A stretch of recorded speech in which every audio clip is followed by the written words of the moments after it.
पूर्णमिदं पूर्णात् पूर्णमुदच्यते पूर्णस्य पूर्णमादाय पूर्णमेवावशिष्यते।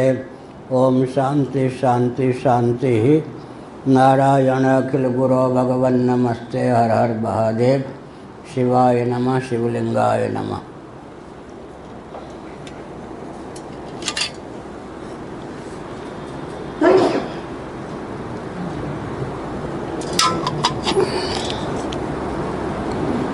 हाँ जी। हाँ भामती नारायण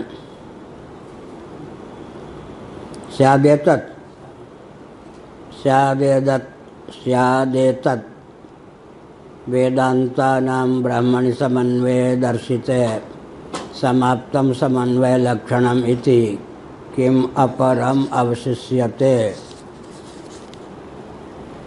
यदर्थमिदमारभ्यत इति शंकां निराकर्तुं संगतिं दर्शयन् अवशेषमाह यथाभ्युदय इति यह कहा।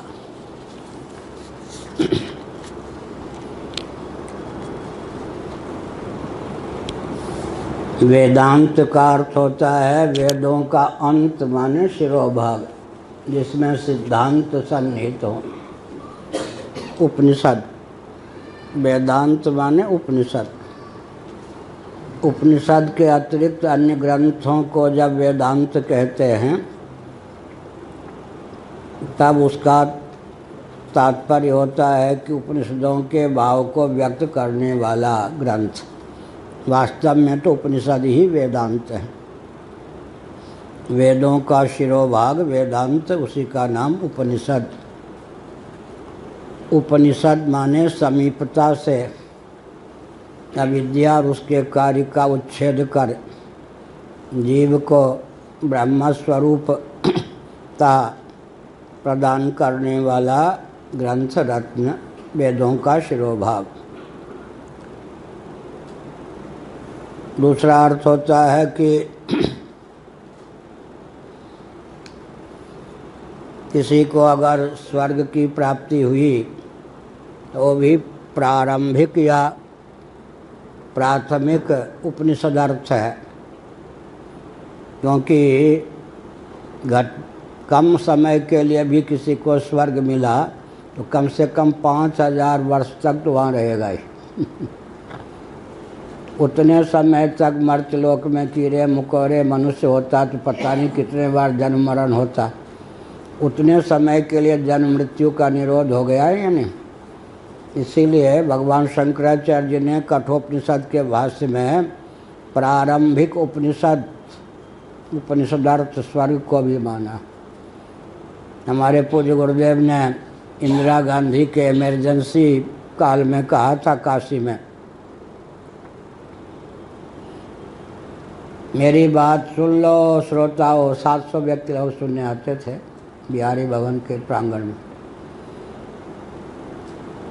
बोलने पर भी प्रतिबंध जिस शासन काल में है, कम से कम इतना पुण्य अर्जित कर लो कि जब तक कलयुग हो जन्म न लेना पड़े, स्वर्ग में बने रहे।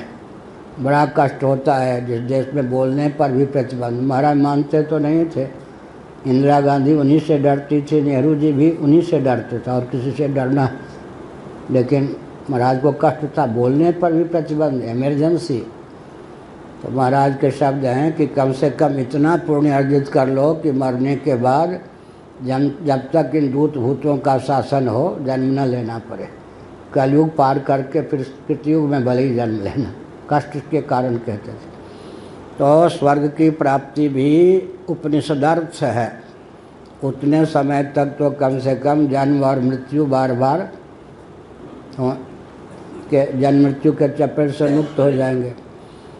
तो वेदांतों का ब्रह्म में समन्वय तो बता दिया गया। दर्शिते संप्राप्तम समन्वय लक्षणम, यह तो समन्वयाध्याय है। समन्वय लक्षण की तो पूर्णता हो ही गई, क्योंकि जितने भी वेदांत वाक्य हैं जहाँ जहाँ संदेह की प्राप्ति होती है, यहाँ जिस शब्द का प्रयोग किया गया है वह सच्चिदानंद स्वरूप सर्वेश्वर में, चाहे वो तटस्थ लक्षण लक्षित हो चाहे स्वरूप लक्षण लक्षित हो ब्रह्म, उसमें चरितार्थ है या नहीं। शंका स्थल को लेकर के वहाँ सच्चिदानंद तत्व में ही अमुक वचन की सार्थकता है यह सिद्ध किया गया। पूर्व मीमांसा में मंत्र और ब्राह्मण, विशेषकर ब्राह्मण भाग को लेकर पूर्व मीमांसा की प्राप्ति है। मंत्रोपनिषद भी कम है, जैसे श्वेताश्वतर उपनिषद मंत्रोपनिषद है। तो भगवान शंकराचार्य लिखते हैं कि मंत्रोपनिषद, श्वेताश्वतर उपनिषद मंत्रोपनिषद है। तो हमने एक संकेत किया कि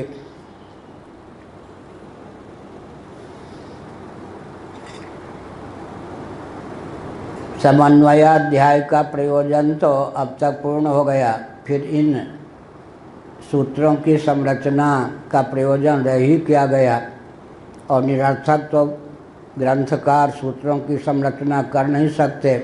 कौन सा अंश या अभिप्राय शेष रह गया जिसको व्यक्त करने की भावना से इस नवीन सूत्र की संरचना की गई। पूर्व मीमांसा की प्रवृत्ति होती है वेद वचनों में कर्मकांड, उपासना कांड, विशेषकर कर्मकांड परक श्रुतियों में, जहाँ पर विज्ञान होता है, अमुक ढंग से अर्थ लगे, अमुक ढंग से क्रिया का संपादन हो, अमुक ढंग से धर्म को लेकर, अनुष्ठान को लेकर, वहाँ निर्णय देने के लिए पूर्व मीमांसा है। और वेदांत वचनों में जहाँ पर संदेह हो जाता है या भ्रम की संभावना है, यहाँ जो आकाश का प्रयोग किया गया है, आकाश शब्द का, वह भूताकाश के अर्थ में प्रयुक्त है या चिदाकाश के अर्थ में प्रयुक्त है। यहाँ जो तेजस शब्द का प्रयोग किया गया है वो ब्रह्म के अर्थ में है या प्रसिद्ध तेज के अर्थ में है। यहाँ पर आदित्य मंडलांतर्गत जिस पुरुष का चित्रण किया गया है वो सूर्य के अधिदैविक स्वरूप का वर्णन है या अंतर्यामी का। अंतर्यामी तो व्यापक है, फिर आदित्य मंडल में ही उनका वर्णन क्यों किया गया, इससे लगता है कि अधिदैव विशेष सूर्य के अधिदैविक स्वरूप का वर्णन है। फिर सिद्धांत में आता है कि उस आदित्य मंडलांतर्गत पुरुष के दिव्य स्वरूप का जो वर्णन किया गया, सगुण साकार स्वरूप का, साथ ही साथ अपहत पापमा आदि भी उसके लिए कहा गया है। तो मनुष्य ही नहीं, पशु आदि ही नहीं, बल्कि सूर्य आदि के पद पर प्रतिष्ठित जो देवता हैं वे भी पूर्ण निष्पाप नहीं हो सकते। पुण्य का फल भोग रहे हैं, जब तक उस पद पर रहेंगे, सूर्य पद पर, तब तक पाप पनप नहीं पाएगा, उद्बुद्ध नहीं हो पाएगा, फल नहीं दे पाएगा। लेकिन अगर उनको भी तत्वज्ञान नहीं हुआ और सूर्य पद को देने वाला पुण्य उपासना का बल वेग क्षीण हो गया, तो फिर कर्मांतर के योग से, प्रारब्ध विशेष के योग से उनको जब देवता शरीर की अपेक्षा मनुष्य पशुआदि शरीर की प्राप्ति किसी एक की होगी, तब वो पाप फिर उभर आएगा, फल अपना दे देगा। तो जैसे धरती में सन्निहित बीज भले ही अंकुर को अभी न प्राप्त हुआ हो, लेकिन अंकुरोत्पादनी शक्ति से संपन्न तो है, समय आने पर वो अंकुरित हो ही सकता है। इसी प्रकार पूर्ण निष्पाप तो केवल भगवान ही हैं, देवता भी पूर्ण निष्पाप नहीं होते। अतः इन शब्दों का जो प्रयोग किया गया है उनके बल पर यही सिद्ध होता है कि अंतर्यामी सर्वेश्वर का वर्णन है, यहाँ कोई अधिदैव विशेष का वर्णन नहीं है। मैंने एक नमूना दिया इस प्रकार से। और गीता में भी 8वें और 15वें अध्याय को लेकर जटिल स्थल हैं। गीता की उस पहेली को भी सुलझाने के लिए ब्रह्मसूत्रों में सूत्र हैं। इसीलिए जो लोग ठीक से नहीं जानते, शंकर भाष्य का अध्ययन नहीं किया या ब्रह्मसूत्र का अध्ययन करके भी भूल गए तथ्य, वो गीता के 13वें अध्याय का एक वचन है, ऋषभिर बहुधा गीतम छंदोभिर्विविधैः पृथक ब्रह्मसूत्र पदैश्चैव हेतुमद्भिर्विनिश्चितैः। ब्रह्मसूत्र पदैः अर्थ कर देते हैं ब्रह्मसूत्र। ब्रह्मसूत्र तो बाद की रचना है, गीता पहले की रचना, क्योंकि गीता के जटिल स्थल 8वें और 15वें अध्याय के आधार पर ब्रह्मसूत्र की रचना हुई है। अतः शंकराचार्य ने यहाँ पर ब्रह्मसूत्र का अर्थ किया ब्रह्म को ख्यापित करने वाला वचन, सत्यम ज्ञानम अनंतम ब्रह्म आदि, ये हुआ ना। लेकिन सत्यानंदी टीका, सत्यानंद जी ने जो काशी वाले रहे हैं, उन्होंने जो ब्रह्म सूत्र शंकर भाष्य का अनुवाद किया हिंदी में, उसमें एक बहुत ऊंचे महामंडलेश्वर, बहुत विद्वान, नाम नहीं लूँगा, जानता हूँ, नाम से जानता हूँ, व्यक्ति से परिचित नहीं, वो हैं भी नहीं, उन्होंने भूमिका लिखी। उसमें भी उन्होंने यही दिया कि ब्रह्मसूत्र पदैश्चैव, ऐसे ही और जगह भी लोग भूल करते हैं कि ब्रह्मसूत्र का अर्थ यहाँ ब्रह्मसूत्र है गीता में ना। ब्रह्मसूत्र तो बाद का ग्रंथ है। गीता के जटिल 2 स्थलों का अभिप्राय सूत्रों के माध्यम से ब्रह्मसूत्र में व्यक्त किया गया है। तो हमने एक संकेत किया कि गीता के 2 अध्याय को लेकर और उपनिषदों में, खास उपनिषद को लेकर जो जटिल स्थल, उन जटिल स्थलों में किसी को भ्रम न हो जाए, वो जटिल स्थल की पहेली को सुलझाने के लिए ब्रह्मसूत्रों की रचना हुई। इसमें पहला अध्याय कौन है? समन्वयाध्याय। फिर दूसरा अध्याय कौन है? अविरोधाध्याय। तीसरा अध्याय साधनाध्याय। चौथा अध्याय क्या है? फलाध्याय। आरंभ के 2 अध्याय बहुत कठिन हैं, बाद में साधन और फल वाले अध्याय उतने कठिन नहीं हैं। प्रायः होता भी यही है, प्राचीन जो ग्रंथ होते दोनों ढंग की शैली होती है। गीता का दूसरा अध्याय बहुत कठिन है, पंचदशी का पहला प्रकरण बहुत कठिन है। प्राचीन लोग प्रायः आरोह क्रम अवरोह क्रम, आरोह ने अवरोह क्रम से अपनी बात शुरू करते थे। सांख्य का पहले उपदेश दे दिया गीता के दूसरे अध्याय में, अब तुम पकड़ सको तो पकड़ सको, नहीं पकड़ते हो तो कर्मण एवाधिकारस्ते, ऊपर का पहले उपदेश कर दिया। हम क्यों तुमको घटिया साधक समझें, लो सबसे बढ़िया ज्ञान।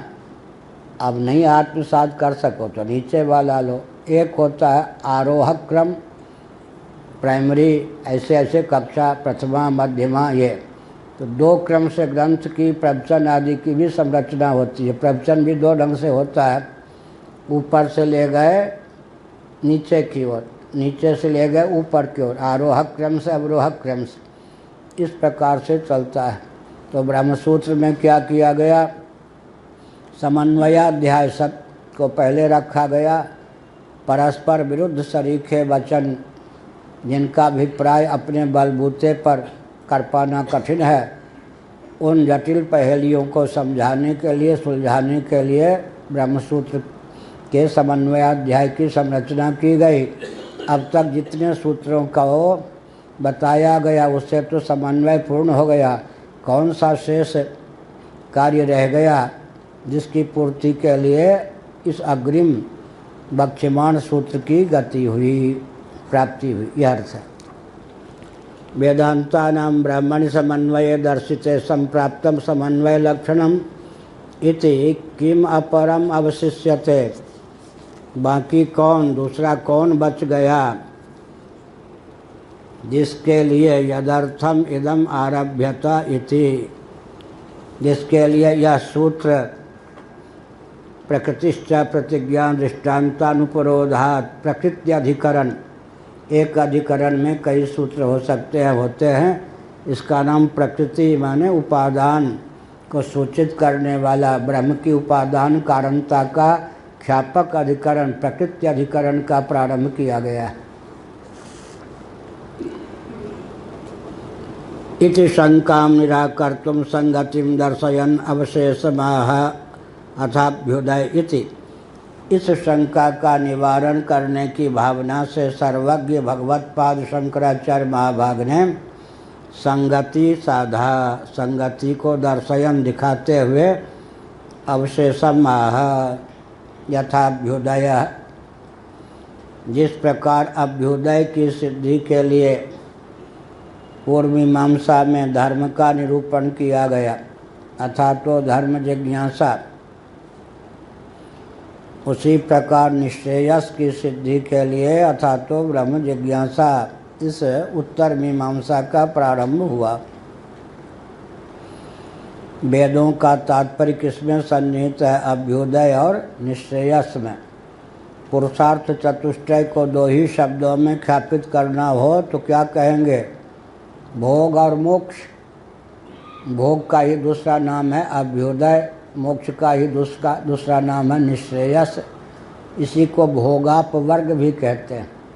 अपवर्ग निश्रेयस और मोक्ष एक ही अर्थ। अब भोग कह कोई अभ्युदय भी कह देते हैं। अभ्युदय और निश्रेयस लौकिक पारलौकिक उत्कर्ष का नाम हो गया अभ्युदय भोग, और परमात्मा प्राप्ति का नाम हो गया निश्रेयस मोक्ष। तो धर्म के द्वारा अभ्युदय की सिद्धि होती है, ब्रह्म के द्वारा निश्रेयस की सिद्धि होती है। वेदों का परम तात्पर्य किसमें सन्निहित है? धर्म और ब्रह्म में।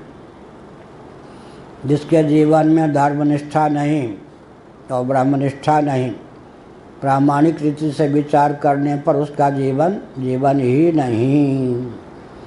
अब भौतिकवाद में इन्हीं दोनों से दुश्मनी है। किससे? धर्म से और ब्रह्म से, परमात्मा से। कम्युनिज्म का अर्थ क्या होता है? धर्म से दूर रहो, परमात्मा नामक कोई चीज़ नहीं, ईश्वर से दूर रहो। अगर ईश्वर को मानोगे तो खतरा क्या है? ईश्वर का संविधान मानना पड़ेगा। ईश्वर का संविधान वेद ही सिद्ध होगा और कोई नहीं।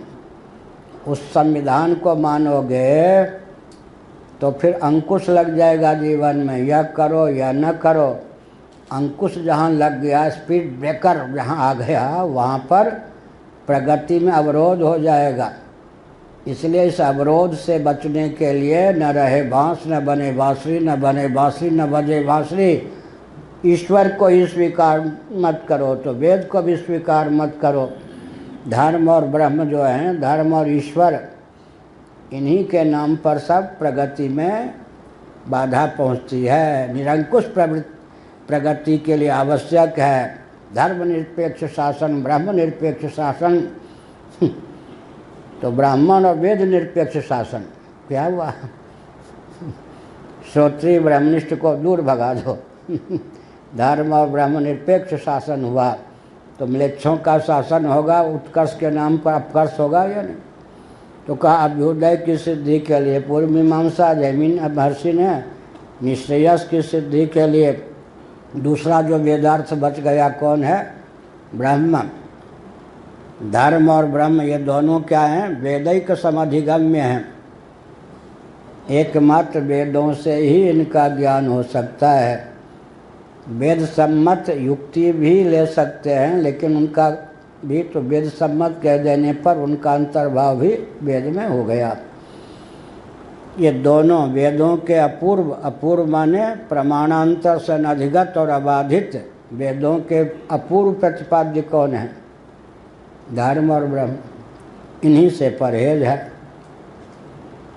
अब वो कहते हैं आजकल एक धारा चली है तो उसमें भी हम क्यों पीछे रहें भाई? क्या धारा चली है कि वेद का अर्थ होता है ज्ञान, वेद ज्ञान ये सब है। आज वही लिख रहा था मैं, वो वैदिक गणित की व्याख्या में। तो लौकिक जितने भी कलाएं हैं, जितने भी ज्ञान हैं, वो सब वेदों में हैं। भौतिकवादियों को वेद की ओर आकृष्ट करने के लिए ऐसा कहा जाता है। वेद माने ज्ञान। तो ज्ञान दो प्रकार का, कला का ज्ञान, विद्या का ज्ञान। सब प्रकार की विद्या, सब प्रकार की कला का सन्निवेश वेदों में है। अनंता वै वेदा तैत्तिरीय संहिता, वो कोई 4 पुस्तकों में थोड़े बंद हैं वेद। आज अगर हम कोई अनुसंधान करते हैं तो भी वेद हो गया। आधुनिक व्यक्ति के। इसी बहाने वेदों को प्रति आकर्षण हो गया। तब वो कहते हैं वेद से वायुयान निकालो, वेद से गणित निकालो। हाँ भाई, भूतम भव्यम भविष्यंच सर्वम वेदात् प्रसिद्ध्यति यच्च त्रिकालातीतम तदप्य ओंकार एव। ओंकार माने वेद ही, वेद का बीज। तो फिर कहते उसमें भी हम पीछे नहीं हैं, जो कुछ कालगर्भित है, कालातीत है, सबका ज्ञान वेद में सन्निहित है। ठीक है, इसी बहाने सही वेद के साथ तो जुड़ो, अंत में कभी न कभी अकल सकल ठीक होगी तो मानोगे कि वेदों में गणित भी है, सब कुछ है, वास्तु विज्ञान है, क्योंकि वेदांग में ये सब आ जाते हैं। तो कहीं न कहीं मूल रूप तो वेदों में आयुर्वेद आदि का भी है ही, लेकिन परम तात्पर्य क्या है? धर्म और ब्रह्म, जिसका ज्ञान प्रत्यक्षादितर प्रमाणों के द्वारा कतई बिल्कुल नहीं हो सकता। तो धर्म का निरूपण करने के लिए पूर्व मीमांसा और ब्रह्म का निरूपण करने के लिए उत्तर मीमांसा। उत्तर मीमांसा का प्रारंभ किया गया वेदांत दर्शन, शारीरक मीमांसा, उत्तर मीमांसा, ब्रह्मसूत्र। इसके कितने नाम हो गए? वेदांत दर्शन एक, उत्तर मीमांसा, शारीरक मीमांसा और वेदांत दर्शन, ब्रह्मसूत्र दो। ब्रह्मसूत्र, वेदांत दर्शन, उत्तर मीमांसा और शारीरक मीमांसा, ये सब नाम हो गए इसके। यह हुआ। हाँ, शारीरक, शरीर, अध्यात्म। शरीर में कौन रहता है? एक भूख रहती है, एक प्यास रहती है, एक उसकी निवृत्ति के लिए पेट में खाजा और उधर पानी 1 लीटर, फिर दूध कुछ हो जाए। और शारीरक भाष्य, ब्रह्मसूत्र पर भाष्य, उसका नाम क्या? शारीरक। शरीर, अध्यात्म कहाँ से प्रारंभ होता है? देहली दीपन्यास। जब 3 प्रकार के दुख या सुख का नाम लेते हैं तो उसका नाम क्या होता है? आदि भौतिक, आध्यात्मिक, आधिदैविक। आध्यात्मिक जब आदि भौतिक कहते हैं तो शरीर के बाहर का ज्ञान हुआ या नहीं? और जब आध्यात्मिक कहते हैं तब शरीर से ही अध्यात्म प्रारंभ होगा या नहीं? क्यों होगा? अधि के आगे क्या लिखा है? आत्मा। आत्मा शब्द का प्रयोग है या नहीं? तो साक्षात आत्मबुद्धि जिसको लेकर हो, परंपरा से आत्मबुद्धि यहाँ से शुरू होती है। और अंतःकरण, कर्मेंद्रिय, ज्ञानेंद्रिय का अभिव्यंजक संस्थान भी है। अधिभूत होने पर भी इसकी खासियत, विशेषता क्या है कि अध्यात्म संज्ञक जो कर्मेंद्रिय, ज्ञानेंद्रिय, प्राण और अंतःकरण, उनका अभिव्यंजक संस्थान है। तो फिर हमारा वाक्य स्थूल शरीर क्या है? सूक्ष्म शरीर का अभिव्यंजक संस्थान है। सूक्ष्म शरीर क्या है? कारण शरीर का अभिव्यंजक संस्थान है। कारण शरीर क्या है? जीव का अभिव्यंजक संस्थान है। जीव क्या है? ब्रह्म का अभिव्यंजक संस्थान है। तो शारीरक में शरीर की लक्षणा कहाँ चली गई? इंद्रियों में। इंद्रिय की लक्षणा कहाँ चली गई? अंतःकरण और प्राण में। उनकी लक्षणा कहाँ चली गई? जीव में, जीवात्मा, जीव में। और गीता में अध्यात्म का लक्षण किया गया या नहीं? 8वें अध्याय में अधिभूत कौन है, अध्यात्म कौन है, अधिदैव कौन है, कहा या नहीं? क्या कहा गया? अध्यात्म की परिभाषा 8वें अध्याय में की गई या नहीं? इसलिए अध्यात्म माने शरीर के द्वारा अभिव्यक्त परंपरा से जो आत्म तत्व है। शरीर अभिव्यंजक है इंद्रियों का या सूक्ष्म शरीर का। इसके बाह्य हिस्से में कर्मेंद्रिय, ज्ञानेंद्रिय को व्यक्त करने के संस्थान हैं। अभ्यंतर हिस्से में प्राण और अंतःकरण को व्यक्त करने के संस्थान हैं। हो गया ना? और पूरा सूक्ष्म शरीर किसको व्यक्त करता है? जीव को या कारण शरीर को? कारण शरीर को। कारण शरीर व्यक्त करता है जीव को, माने कारण शरीर के योग से प्रत्यगात्मा का नाम होता है जीव। और जीव जो है अपने अंशी सरीखे, बिंब सरीखे परमात्मा का लक्षक या अभिव्यंजक संस्थान है। इस प्रकार से अध्यात्म में अधि माने अधिकरण में अधि है ना, जिसका आलंबन लेकर आत्म तत्व तक, प्रत्यगात्म तत्व तक, वास्तविक आत्म तत्व तक या वास्तव ब्रह्म तत्व तक हम सुगमता पूर्वक पहुंच सकते हैं, वो हो गया अध्यात्म। हाँ, इतना अर्थ है शारीरक मीमांसा। ठीक।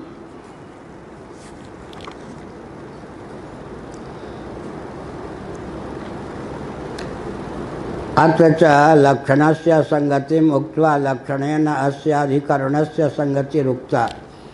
अब कहते संगति भी विचित्र ही है।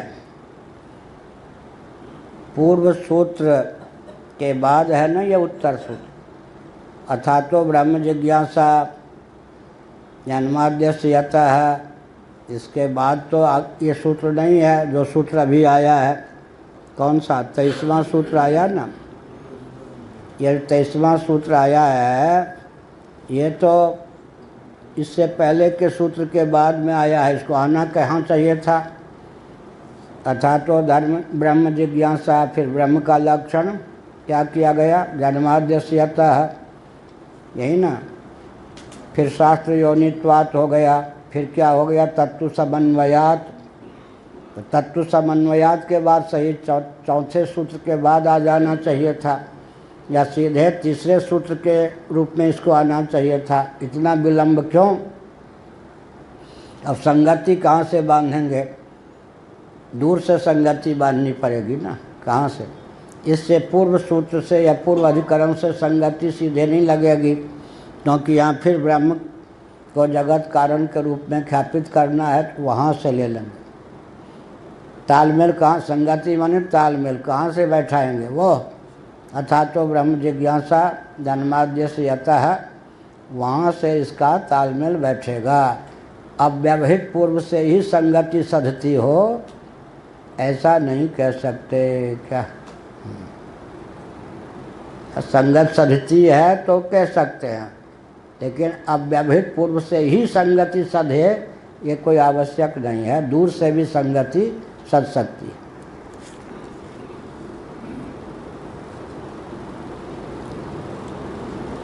लक्षणेन अस्य अधिकरण से संगति रुकता। ब्रह्म के लक्षण से इसकी संगति। लक्षण साम्य से क्या हो गया? प्रकरण साम्य हो गया। क्या? अधिकरण साम्य हो गया। भले ही दूर हो, समझो मुझे वहाँ ही मन हो जहाँ हमारा क्या? चाहे हम दूर में रहें, लेकिन समझो मुझे वहाँ ही मन हो जहाँ हमारा। चाहे दूर पहले कोई सूत्र कह दिया गया हो, वचन कह दिया गया हो, लेकिन तालमेल जिससे बैठता है, नज़दीक से बैठता है तो उससे संगति साध लो, दूर से बैठता है तो उससे संगति साध लो। क्या? ऐसा। अगर कोई चिलवा नहीं है, शिष्य नहीं है, कहने के लिए दीक्षा आदि नहीं है, और जी जान से काम करता है, साथ देता है, केवल शिष्टाचार या संकेत में कुशल मंगल पूछ लिया, इतने में भी बहुत से लोग लट्टू हो जाते हैं। एक महापात्र ने देखो, अपरिचित व्यक्ति से भी हम लोगों से कहा कि ये कुछ काम करेंगे आपका या कुछ राष्ट्र का। ये क्या हुआ? कृतज्ञता हुई। शिष्य आदि कुछ नहीं ना। अब वो जो था, सब जो गए यहाँ से, कई भूत प्रेत, कितना घूटी पिलाए ज्ञान के, क्या क्या नहीं किया। क्या? घर जाता था महाराज तो चना कि रास्ते में भूखे न रह जाए, 1-1 किलो चना भुनवा के देते थे। अब वो भले ही वो वहाँ का भोजन करता हो, हमने सोचा कि ये अभिनय करता है वर्णन व्यवस्था का, तो चलो। अब वो सब काल निकल गए, तो दूर से भी संगति लगेगी। तो शिष्य ना भी हो तो शिष्य है या नहीं, तो साथ दे दे। और नज़दीक में रह कर भी कोई आघात करता है मान लो, तो बंधु न हो मोरिया काला। तो संगति कहाँ से लगती? कोई ज़रूरी थोड़े है कि पास संगति लग जाए। क्या?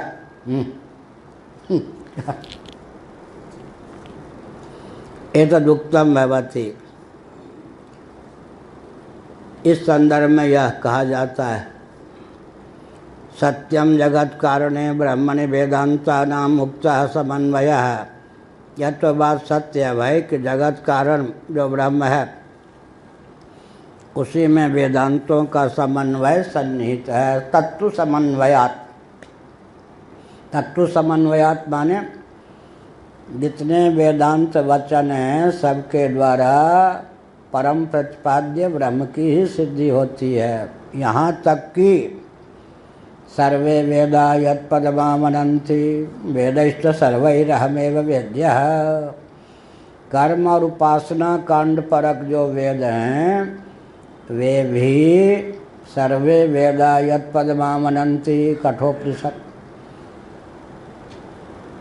वेदैश्च सर्वैरहमेव वेद्यः, कर्मकांड उपासना कांड परक जो वेद हैं वे भी परंपरा से ब्रह्म के ही ख्यापक सिद्ध होते हैं। क्या फिर साक्षात या परंपरा से, इतनी तो बात है।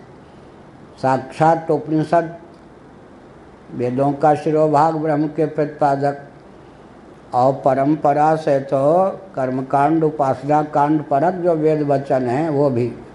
इसलिए एक चमत्कार पूर्ण भाष्य हमारे पूज्य गुरुदेव ने लिखा यजुर्वेद पर, माध्यन्दिन शाखा पर, कि जहाँ सायणाचार्य सब ने वेद भाष्य किया था वो को प्रमाण मानकर बीच में आ गए देवता लोग। कौन देवता?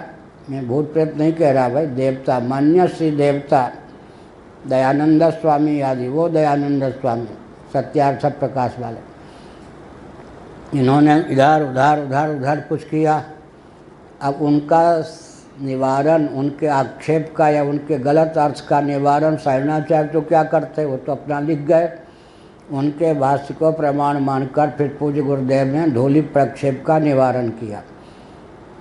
ये तो हो गया, लेकिन हर मंत्र का एक अर्थ ब्रह्म परक किया, चाहे कर्मकांड का ही प्रकरण क्यों न हो। 40वां अध्याय ईशावास्योपनिषद है ना, बाकी 39 अध्याय में जो भी कर्म परक उपासना परक मंत्र थे सबका अर्थ एक अर्थ साक्षात प्रकरण के अनुसार, एक अर्थ सर्वे वेदा यत्पदमामनन्ति वेदैश्च सर्वैरहमेव वेद्यः ब्रह्म परक किया। यह उस भाष्य की अपूर्वता हो गई। ढोली प्रक्षेप का निवारण एक अपूर्वता, ये प्राचीन आचार्य का अनुगमन, ये तो संप्रदाय परंपरा, ढोली प्रक्षेप का निवारण और सर्वे वेदा यत्पदमामनन्ति के दृष्टि से हर मंत्र का क्या है, एक अर्थ ब्रह्म परक। ये विशेषता महाराज के भाष्य की है। अब कहते हैं सत्यम जगत कारणे ब्रह्मणि, जगत कारण जो है ब्रह्म है, उसी में सकल वेदांतों का, हमने तो कहा वेदों का भी, लेकिन साक्षात सकल वेदांतों का उपनिषदों का क्या है, विनियोग है, समन्वय है। समन्वय, अच्छा हाँ घंटी ठीक है।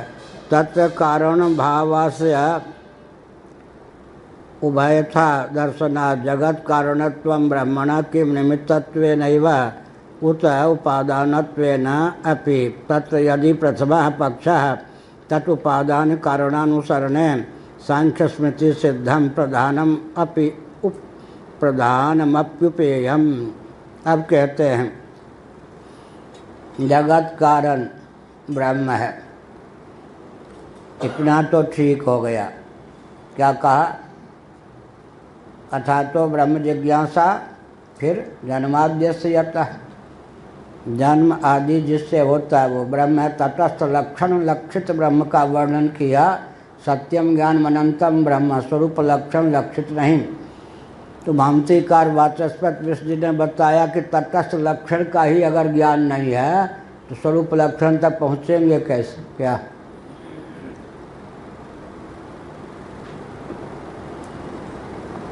जिसमें तटस्थ लक्षण की, लक्षित ब्रह्म की सहिष्णुता नहीं है, वो स्वरूप लक्षण लक्षित ब्रह्म सातवें आसमान का, उसको कैसे मानेगा?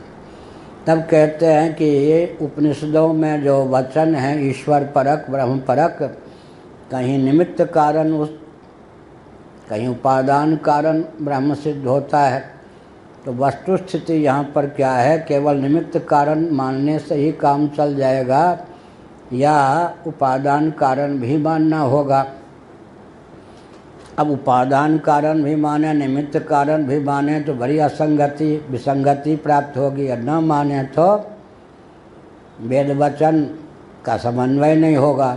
तो दोनों प्रकार के वेद वचन, किन किन वेद वचनों का समन्वय, केवल निमित्त कारण मानने वाले वेद वचन, केवल उपादान कारण मानने वाले वेद वचन, और एक ही में दोनों कारण मानने वाले वेद वचन, 3 प्रकार के वेद वचन हो गए ना। ईक्षान चक्रेशो कामयत बहुश्याम प्रजायेया, ऐसा है। क्यों ईक्षण किया ऐसे? अतः तदात्मानं स्वयं अकुरुत सर्वं खलुदं ब्रह्म। तो दोनों प्रकार के वचन हैं। अब लोक सम्मत भी कार्य होना चाहिए ना, नहीं तो दृष्टांता सिद्धि। मान लीजिए कोई कुम्हार है, घट बनाता है, मिट्टी को घट का रूप देता है, तो स्वयं तो घट नहीं बन जाता, अपने से पृथक मिट्टी को उपादान के रूप में चयन करता है। और मान लीजिए मिट्टी को कुम्हार घट का रूप देता है, तो मिट्टी ही तो अब स्वयं को घट नहीं बना लेती क्या? मिट्टी को चाहिए कौन? कुम्हार को कुलाल, कुलाल को कौन चाहिए? मिट्टी। यहाँ जब दोनों ही मान लेंगे ब्रह्म को, मिट्टी भी कुलाल भी, स्वर्ण स्थानीय भी और स्वर्णकार स्थानीय भी, तो एक तो बहुत बड़ी विसंगति होगी। क्या विसंगति होगी?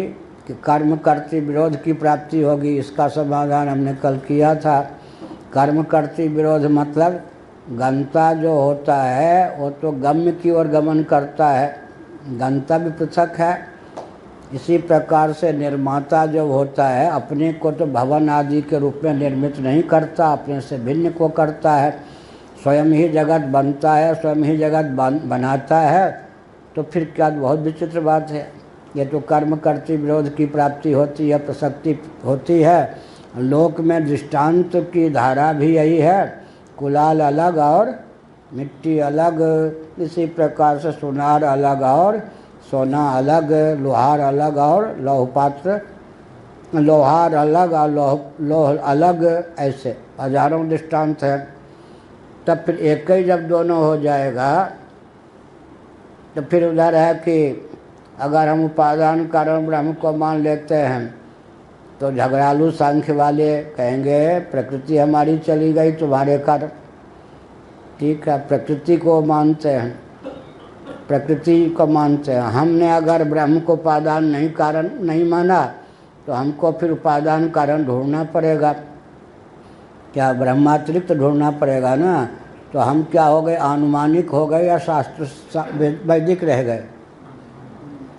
अनुमान से सिद्ध हुआ ना प्रधान या प्रकृति या व्यक्त। तो आधा तीतर आधा बटेर, आधे के लिए वेद को माना और आधे के लिए खिसक गए सांख्य की ओर। वो कहेंगे भक्त तो हमारा पूरा नहीं है, समर्पण चाहिए तो पूरा कर। हम तो ब्रह्म को मानते ही नहीं, निमित्त कारण क्या मानेंगे? भक्त तो शास्त्र वाला है, अछूत है।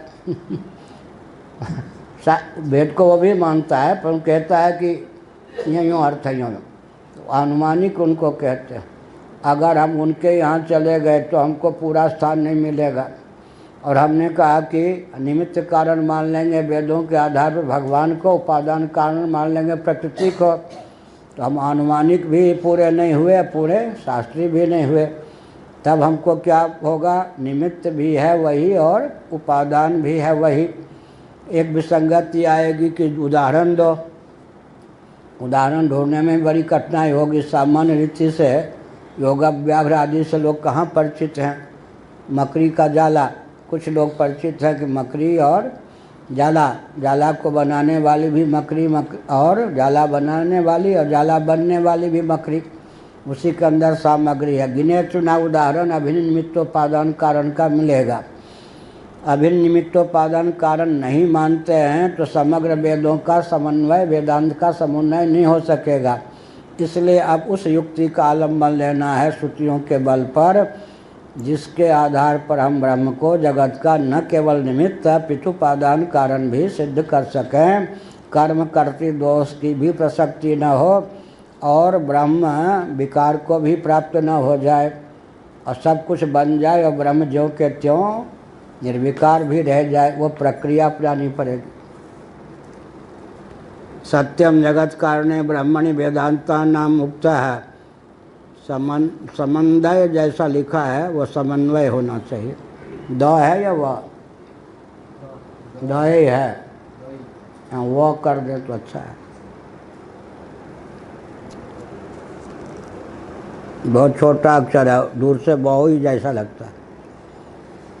समन्वय है तत्र कारण भावस्य उभयथा दर्शना जगत कारणत्वम, क्योंकि कारण कहने पर केवल निमित्त ही नहीं अपितु उपादान का भी ग्रहण होता ही है। जगत कारणत्वम ब्रह्मण किम निमित्तत्वेनैव उतोपादानत्वे नापि, केवल निमित्त कारण तक ही सीमा है वेद वचनों की कि ईश्वर को निमित्त कारण सिद्ध कर दो, उपराम हो जाओ। उपादान कारण के रूप में किसका वर्णन है ये बताओ, तब तो वेद पूरा नहीं हुआ ना। सर्वतो भावेन तो जगत की संरचना में एक कारण को बता के मौन हो गया वेद, दूसरे कारण के लिए फिर हम कहीं और दरवाज़ा खटखटाना पड़ेगा। वो दरवाज़ा किसके खटखटाएंगे?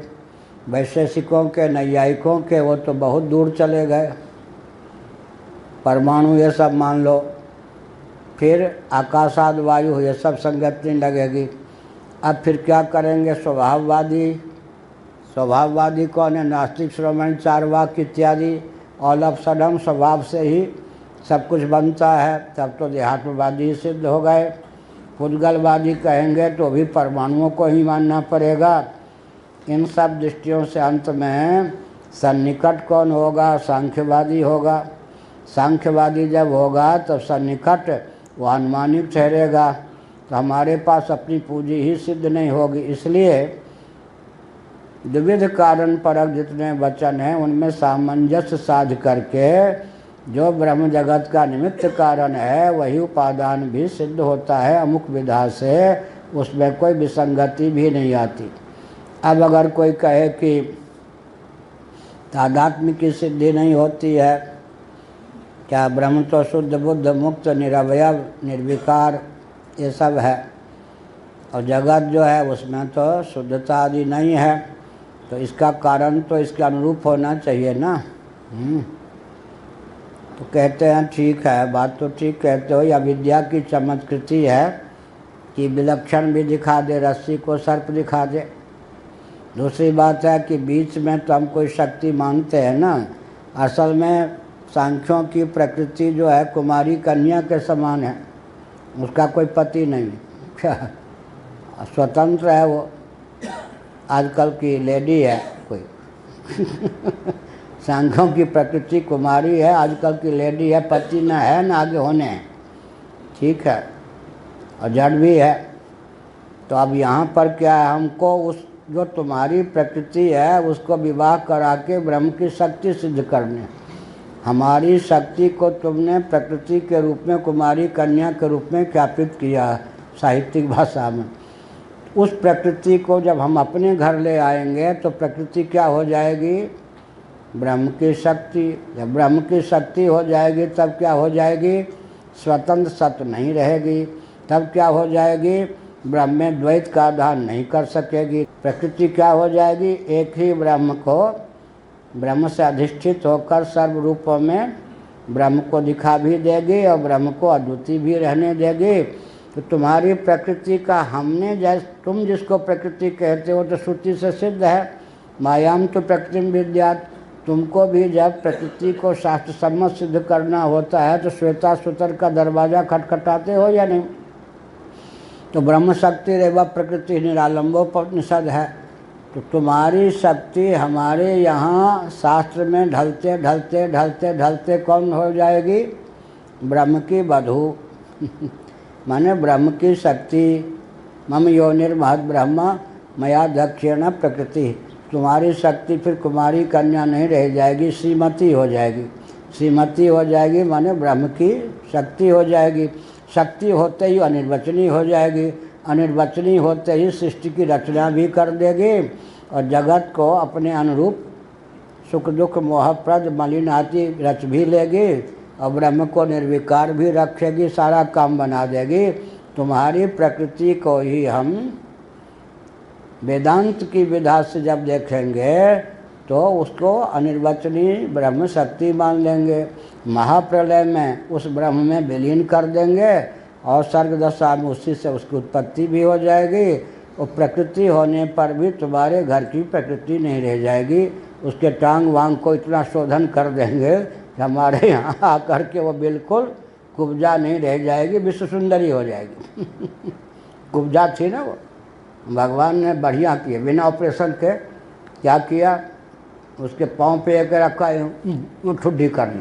अब ठुड्डी कर दी तो बिल्कुल गोरी चट्टी तो थी, ऐसी टेढ़ी जो थी वैसे हो गई। कुब्जा, तुम्हारी कुब्जा को हम क्या कर देंगे, विश्व सुंदरी कर देंगे। ठीक है, तो वो हो गया ना।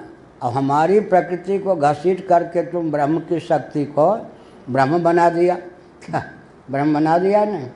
तुम्हारी शक्ति को हम फिर शास्त्र के ढांचे में ढाल के कटनी छटनी करके क्या कर देंगे, ब्रह्म की शक्ति बना देंगे। तो हम विजयी हो जाएंगे। तुम्हारी जो प्रकृति है उसके ज्ञान से सबका ज्ञान हो नहीं सकता। प्रकृति के ज्ञान से महत्त्व से लेकर पार्थिव प्रपंच तक का ज्ञान हो भी जाए तो पुरुष का ज्ञान शेष रह जाएगा। अगर तुम योगी हो तो ईश्वर का ज्ञान शेष रह जाएगा। ईश्वर का ज्ञान होने पर पुरुष का, प्रकृति का और प्रपंच का ज्ञान रह जाएगा।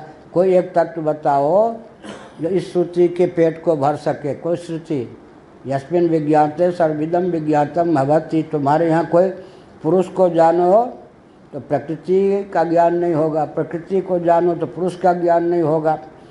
प्रकृति को जानने पर कब चलो महत्त्व से लेकर के कहाँ तक पार्थिव प्रपंच या पृथ्वी पर्यंत ज्ञान मान भी लें किसी तरह से, पुरुष का विज्ञान तो रह ही जाएगा।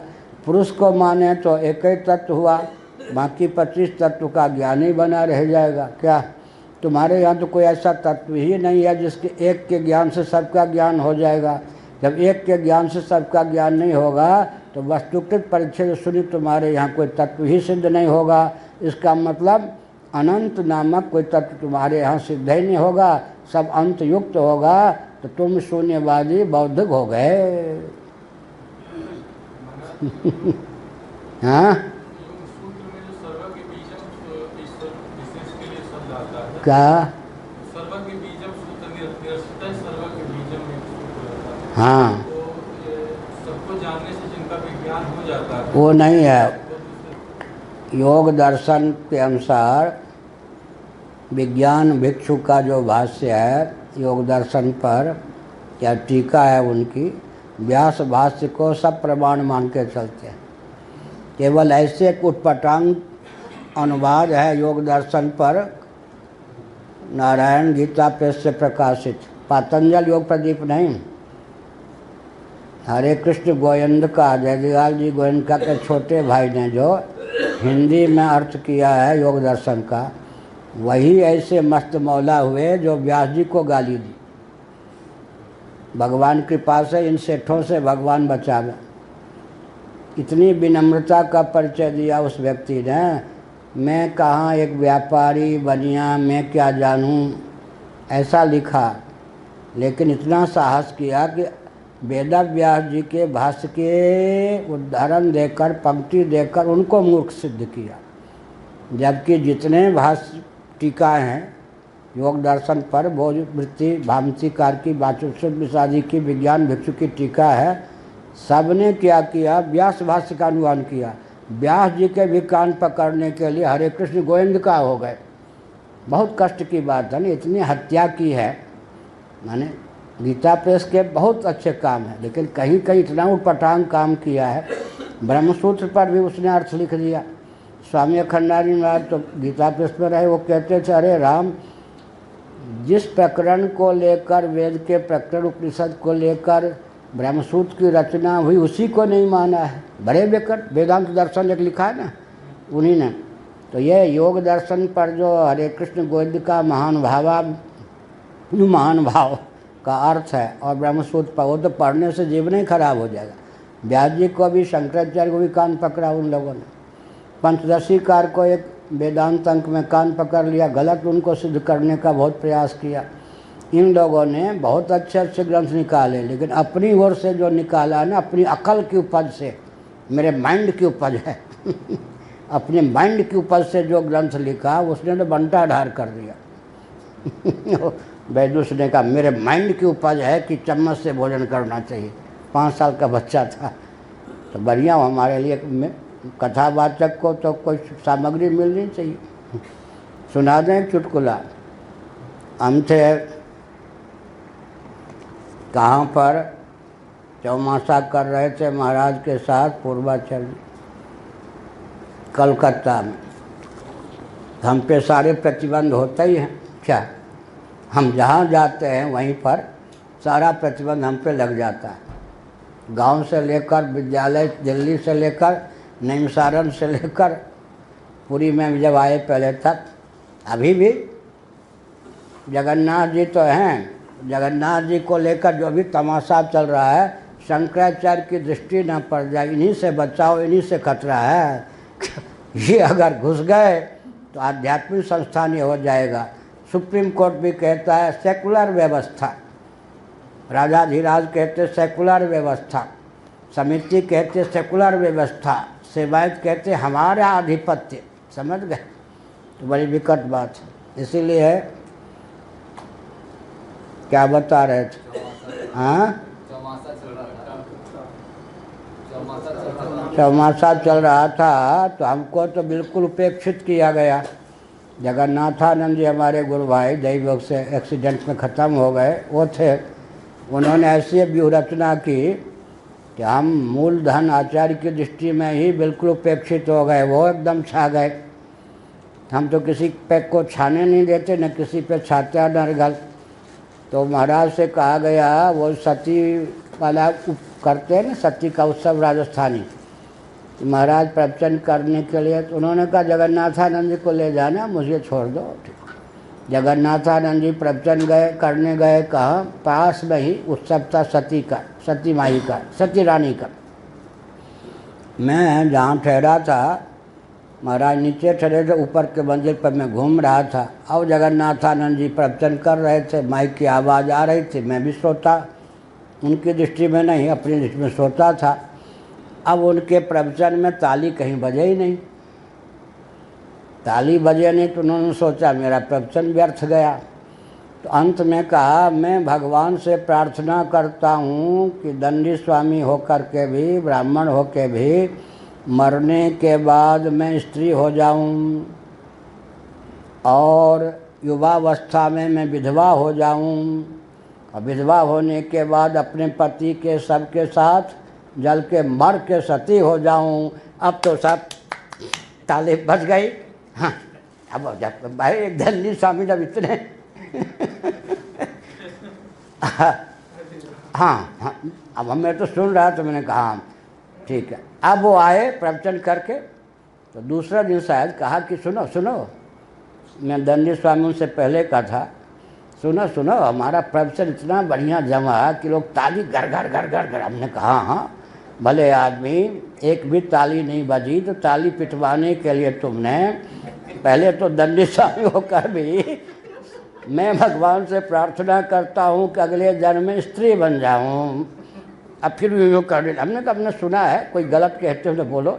उसके बाद बाल विधवा हो जाऊँ, उसके बाद पति के साथ राख हो जाऊँ, सती होने की भावना है, बस एक जन्म तो जरूर सती होने के लिए लेना है। अब अरे भले आदमी विधवा, स्त्री हो करके, युवती हो करके, विधवा हो करके, फिर राख हो करके, अगर ताली गड़गड़ा गई तो क्या गड़गड़ा भगा मेरे पास वही मेरे माइंड की उपज है क्या। तो माइंड की उपज क्या हो गई, तुमने हमारी प्रकृति को घसीट करके कहाँ ला के रख दिया, स्वतंत्र त्रिगुण माने ब्रह्म का रूप दे दिया ना एक प्रकार से। न ब्रह्म रही वो प्रकृति और न माया रह पाई। तो तुम्हारी प्रकृति को फिर हम अगर शास्त्र के सांचे में ढालेंगे, अनिर्वचनीय ब्रह्म की शक्ति सिद्ध हो जाएगी। तो तादात्म्यापत्ति शक्ति और शक्ति के कार्य की हो जाएगी। लेकिन शक्ति जो होती है, घटोत्पादनी शक्ति रहने पर भी, दाहिका शक्ति रहने पर भी आग में आग जलाती है या दाहिका शक्ति आग उच्चारण क्या करते, आग से जल गया, से किसको जाता है, आग को जाता है। घटोत्पादनी शक्ति को से जाता है या मिट्टी को, क्योंकि वो तो आश्रित है। इस प्रकार से तुम्हारे घर की प्रकृति हमारे घर में आके जो यथास्थान प्राप्त करेगी, यथास्थान। लेकिन हमारे घर का ब्रह्म तुम्हारे घर में जा कर के ब्रह्म ही नहीं रह जाएगा, प्रकृति के रूप में परिणत हो जाएगा। तुमने अन्याय किया, हम यथार्थ न्याय करेंगे और हमारे यहाँ एक विज्ञान से सर्वविज्ञान हो जाएगा। तुम्हारे यहाँ तो एक विज्ञान से सर्वविज्ञान होने का कोई दरवाज़ा ही नहीं है। हाँ जी सुनिए, अब देर हो गई। कौन सी पंक्ति है? 1 2 3 4।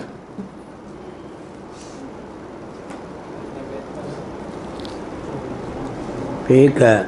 एतदुक्तम भवति सत्यम जगत कारणे ब्रह्मणि वेदांतानाम उक्तः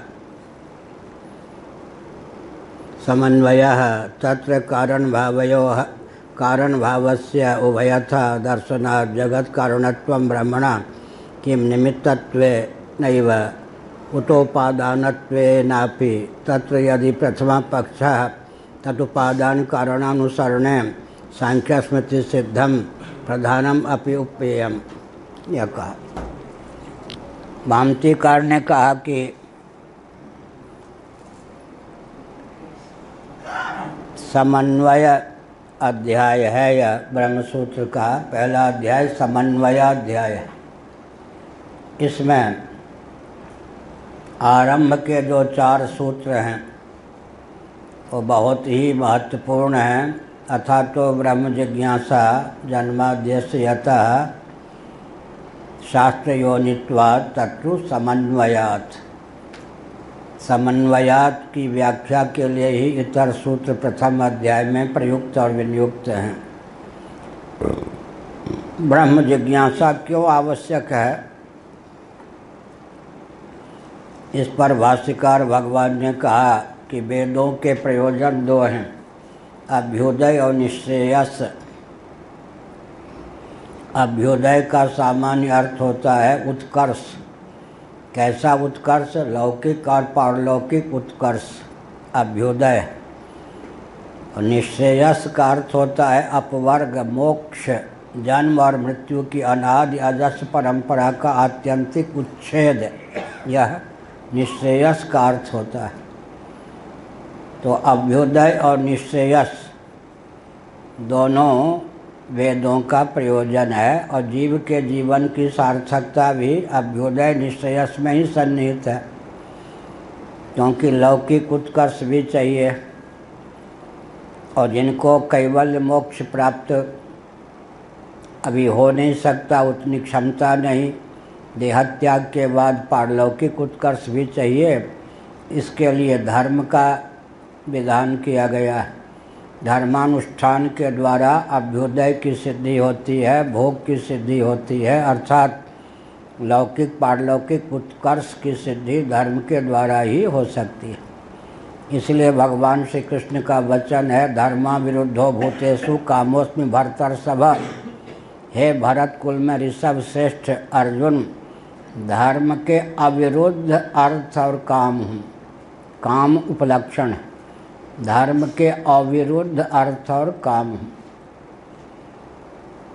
2 चीज़ है, एक अनुकूल एक है अविरुद्ध। अगर धर्म के अविरुद्ध कोई चीज़ है तो मानने में आपत्ति नहीं, और धर्म के सर्वथा अनुकूल है तो सोने में सुगंध। किसी भी हालत में अगर उत्कर्ष चाहते हैं, लौकिक या पारलौकिक या जीव का अपना, तो धर्म विरुद्ध किसी भी चीज़ को बिल्कुल ना माने। पूज्य गुरुदेव ने हमको कहा, बाद में बृहदारण्यक के भाष्य में हमको पंक्ति मिल गई। पूज्य गुरुदेव ने कहा था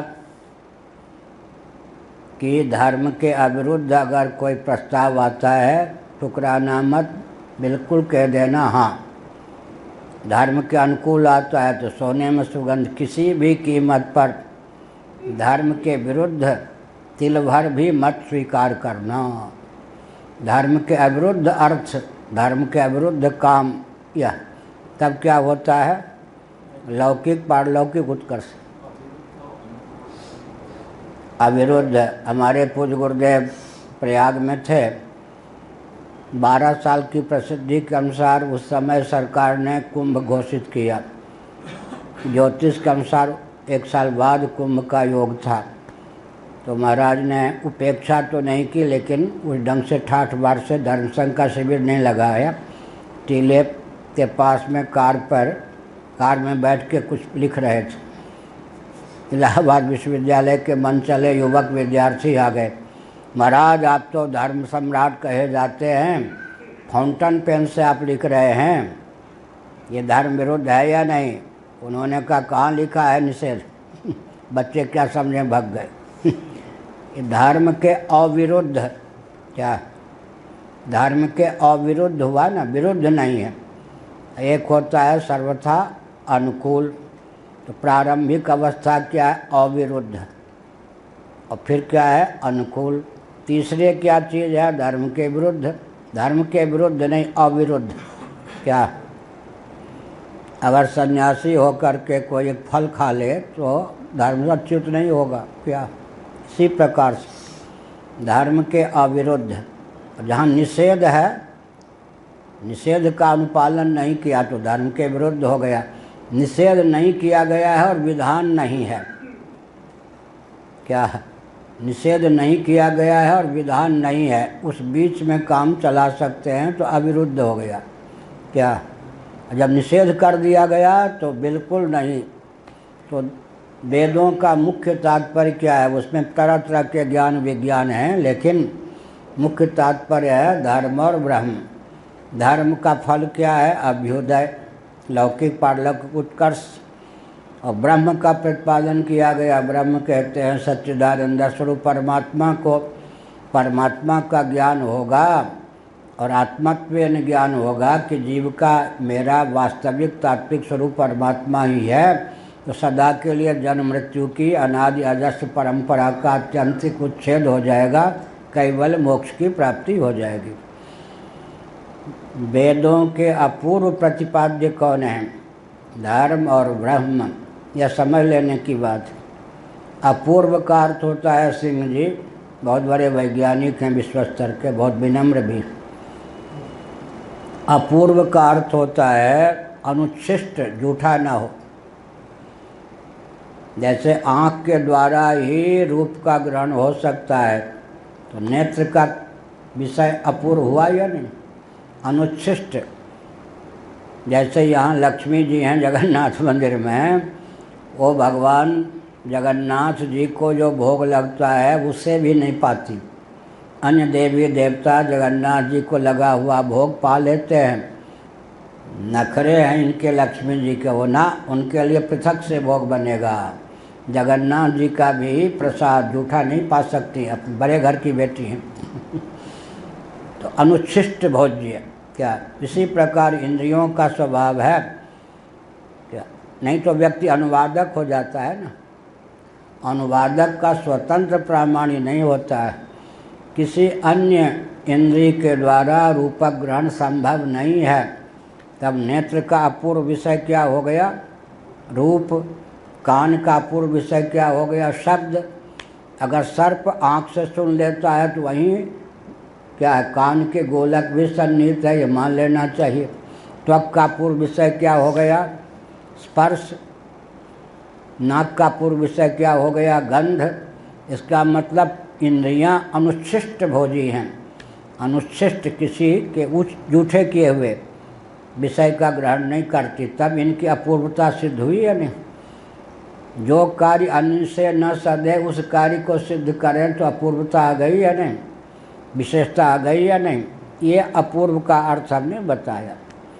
इसी प्रकार से प्रत्यक्ष आदि किसी अन्य प्रमाणों के द्वारा जिसकी सिद्धि न हो और जिसकी सिद्धि हो जाने पर उत्कर्ष अभ्युदय की भी सिद्धि हो, अंत में परम लक्ष्य मोक्ष की भी सिद्धि हो जाए, वो कौन है? वेद।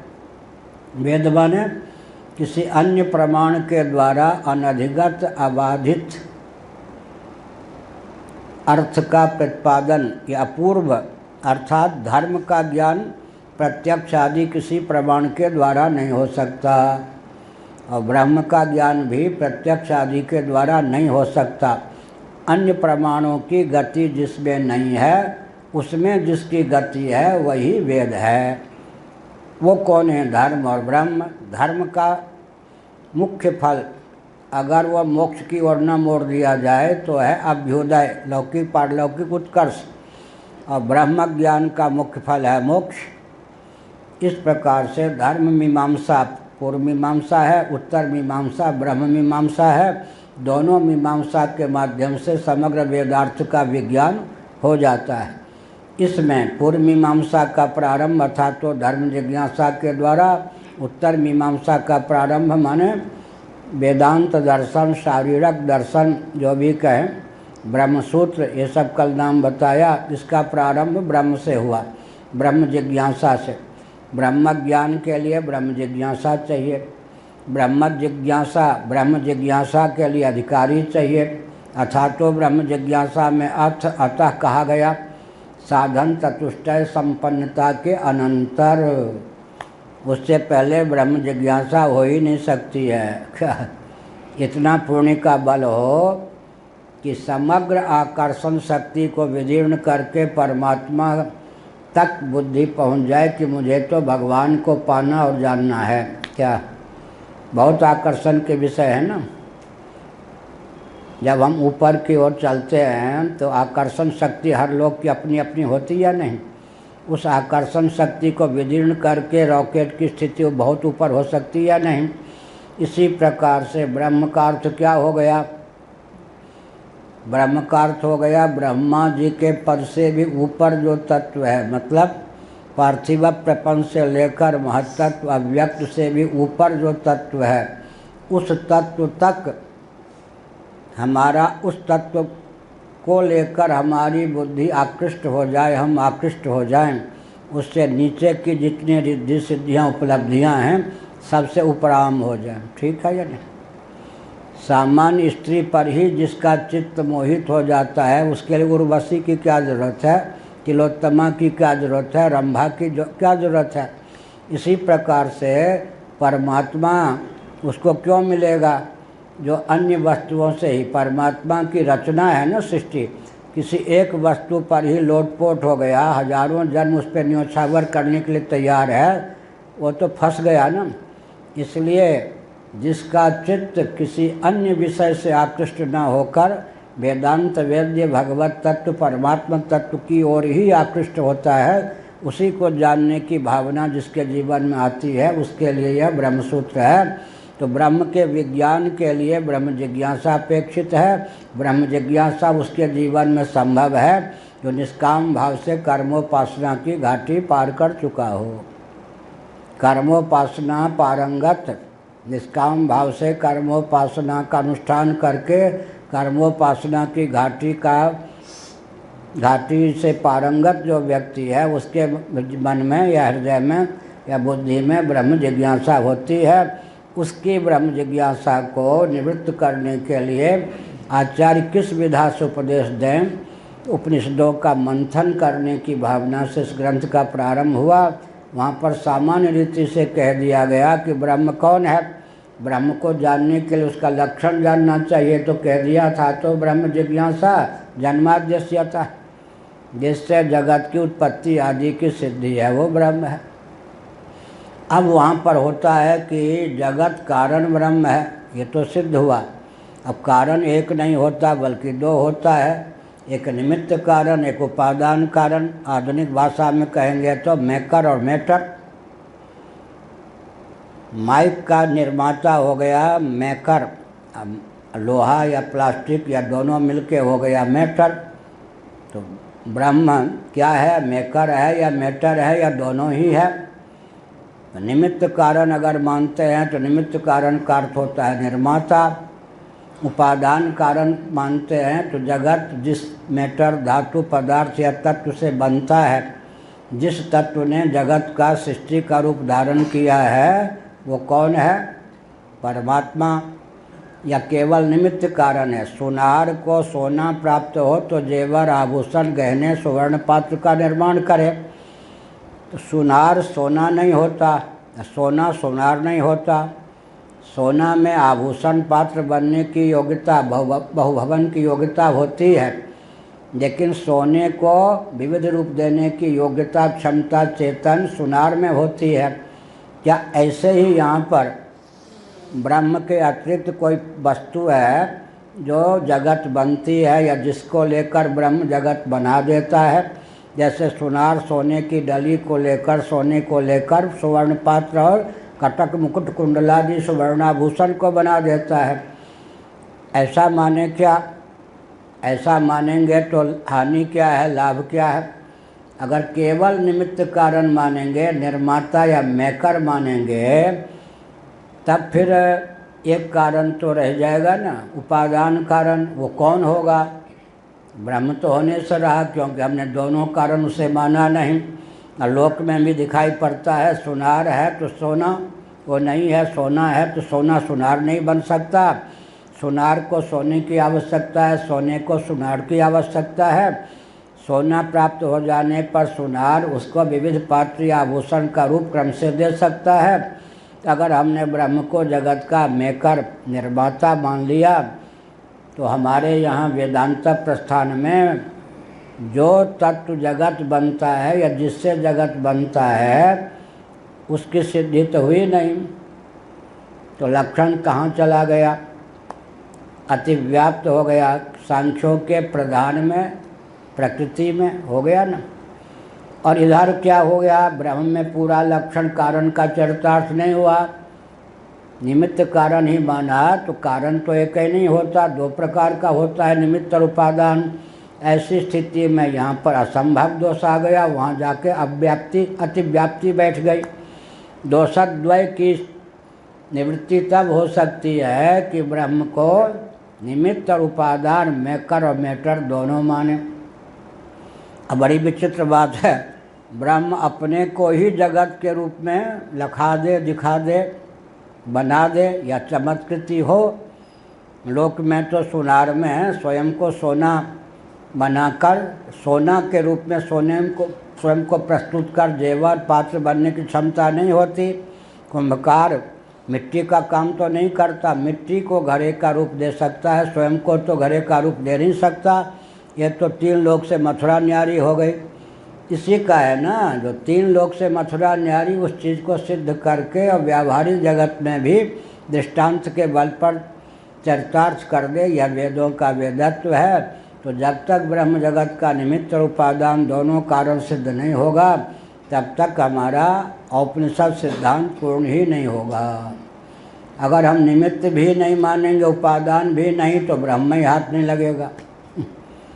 केवल निमित्त मान लेंगे, योगी आदि के समान, पाशुपतों के समान, उपादान नहीं मानेंगे, तो भी हमारा वेदांत दर्शन या वेद या उपनिषद पूर्ण नहीं हुआ, क्योंकि उपादान के लिए हमको किसी और प्रस्थान का दरवाज़ा खटखटाना पड़ेगा। सबसे समीप वो कौन होगा? सांख्यों का सिद्धांत। परमाणुवाद तो बहुत दूर, अब घटिया का सिद्धांत है, घटिया। वैशेषिक नैयायिकों का जो सिद्धांत है जगत के उपादान को लेकर, वो तो बहुत घटिया है, उसका तो खंडन ही नहीं किया यहाँ पर। क्या है? वो तो स्वतः खंडित है, यहाँ खंडन नहीं किया स्पष्ट रूप से। सर्वे व्याख्याता कह देंगे आगे, क्योंकि सबसे सन्नी प्रत्याशक्ति विशिष्यते, सबसे सन्निकट कौन है वेदांत के? सांख्य प्रस्थान। इसलिए सांख्य का तो निवारण कर दिया, परमाणुवाद आदि का तो संकलन ही नहीं किया, बहुत घटिया स्तर का है विचार। इसी प्रकार से वो क्या स्वभाववाद चार्वाकों का होता है, इधर सांख्यों का क्या होता है? प्रकृतिवाद, प्रधानवाद। प्रधानवाद प्रकृतिवाद का निराकरण कर दिया, परमाणुवाद, स्वभाववाद, इन सबको पटकने नहीं दिया। संयोगवाद तो और भी दूर चला जाता है, सबसे दूर संयोगवाद परमाणुओं का पूंजीभूत स्वरूप जगत है, उससे सन्निकट कौन है? नैयायिकों वैशेषिकों का आरंभवाद, उससे भी अच्छा परमाणुवाद जो होता है पुद्गलवाद, उससे भी घटिया कौन है? स्वभाववाद, चारवाकों का देहात्मवाद। भूत चतुष्टय ही क्या होते हैं? चेतन को उत्पन्न कर देते, कोई चेतन भूत चतुष्टय से पृथक तत्व नहीं है। ये देहात्मवाद का हो गया। उससे ऊपर कौन सा सिद्धांत है? परमाणुवाद का। कौन से परमाणुवाद? परमाणुओं का पूंजीभूत स्वरूप जो है वही जगत हो जाता है। उससे ऊपर का सिद्धांत कौन है? वैशेषिकों नैयायिकों का जो परमाणुवाद है, द्वणुक आदि के द्वार से, आरंभवाद के द्वार से पृथ्वी जल तेज वायु, महापृथ्वी महाजल महातेज महावायु के रूप में प्रकट होते हैं या वो परिणत होते हैं तो नहीं कह सकते, आरंभ होते हैं। परमाणुओं के द्वारा महापृथ्वी महाजल महातेज महावायु का निर्माण होता है। इसकी भी गति वेदांत में बहुत दूर है। सबसे निर्दिष्ट या सन्निकट कौन है? सांख्यों का प्रस्थान। लेकिन वेदांत तब तक पूरा नहीं होगा, उपनिषद या वेद तब तक वेदार्थ है ना। समग्र वेद भी कर्म कांड उपासना कांड तो मुख्य रूप से धर्म का प्रतिपादन करने में प्रयुक्त और विनियुक्त हो गए। अब ज्ञान कांड परक जो वचन है वो मुख्य रूप से वहाँ भी धर्म का प्रतिपादन है, लेकिन उसका प्रधान प्रतिपाद्य विषय ब्रह्म हो गया। ब्रह्म कौन है? जगत कारण। जगत कारण के भेद कितने हो सकते हैं? निमित्त और उपादान। निमित्त कारण मान लेंगे तो सुगमता पूर्वक बात समझ में आ जाएगी। जैसे सोना भी हो, कोई उसको जेवर का रूप देने वाला ना हो तो सुवर्ण पात्र आदि का आभूषण आदि का रूप नहीं धारण कर सकता है। मिट्टी भी हो, उसे कोई घटादि का रूप देने वाला नहीं हो तो मिट्टी अपने आप घटादि के रूप में उल्लसित विलसित या परिणत नहीं हो सकती। इसी प्रकार कोई तत्व हो लेकिन उसको जगत का रूप देने वाला निर्माता कोई ना हो तो वह तत्व जगत के रूप में उल्लसित विलसित विवर्तित या परिणत कैसे हो? निमित्त कारण ब्रह्म है, यह बात सुगमता पूर्वक समझ में आ जाती है। लेकिन अगर उपादान कारण वो नहीं है तो कौन है? किसको ब्रह्म जगत का रूप देता है? सुवर्ण के स्थान पर या मिट्टी के स्थान पर फिर कुछ बोलिए, वो जो बोलेंगे वहीं आ जाएगी प्रकृति सांख्यों की। जब प्रकृति आ जाएगी तो स्वयं मेकर स्वयं मेटर वाला सिद्धांत खत्म हो जाएगा। तो ब्रह्म क्या हो गया? उभय कारण सिद्ध नहीं हुआ। तो ब्रह्म में क्या हुआ? आधा तीतर आधा बटेर। एक अंश की सिद्धि के लिए हमको कहाँ का आश्रय लेना पड़ा? सांख्यों का। तब ये वेद की प्रतिज्ञा, उपनिषद की प्रतिज्ञा चरितार्थ नहीं होगी। कस्मिन् विज्ञाते सर्वमिदं विज्ञातम भवति, एकस्मिन् विज्ञाते सर्वमिदं विज्ञातम भवति। सुनार का ज्ञान होने पर सुवर्णाभूषण या सुवर्ण का ज्ञान तो नहीं हो जाता। जब तक ब्रह्म जगत का उपादान कारण भी सिद्ध न हो तब तक उसके विज्ञान से सर्वविज्ञान हो ही नहीं सकता। उपादान कारण हो और निमित्त कारण वो ना हो तो ब्रह्म चेतन नहीं सिद्ध होगा। उसको कोई बनाएगा ठोक पीट करके जगत, क्या ठोक चुकाई पिटाई करके? तो चेतन है ना, ब्रह्म तो चेतन है। तो चेतन होने के कारण निमित्त कारण वही होगा, उपादान भी वही होगा, तब समग्र रूप में वेद पूरा होगा, वेदांग ये उपनिषद का भाव चरितार्थ होगा। इस पर आप चला। चेतनत्व जड़त्व दोनों आरोप हो रहा है। क्या कह रहे हैं? चेतनत्व जड़त्व जो उपादान कारण है वो कैसे निर्णय किया जाए? उपादान कारण में जड़त्व कैसे होगा? सर्प में अगर रस्सी की बुद्धि बन जाए तब जड़ सर्प सिद्ध होगा या रस्सी सिद्ध होगी? रस्सी में सर्प नहीं।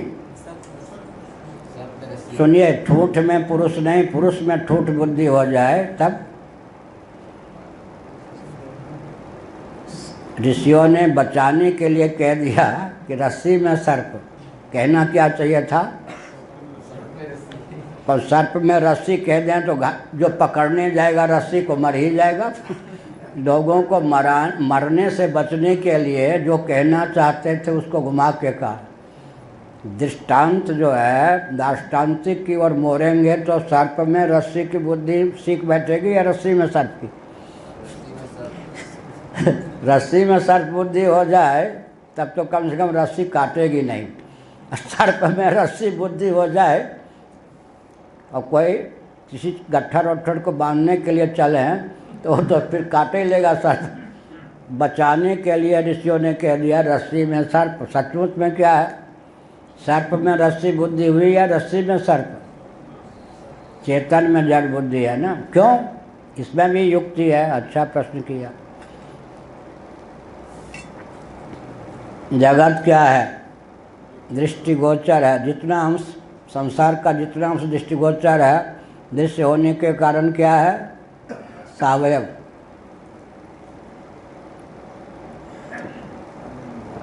लो, सावयव होने के कारण क्या है?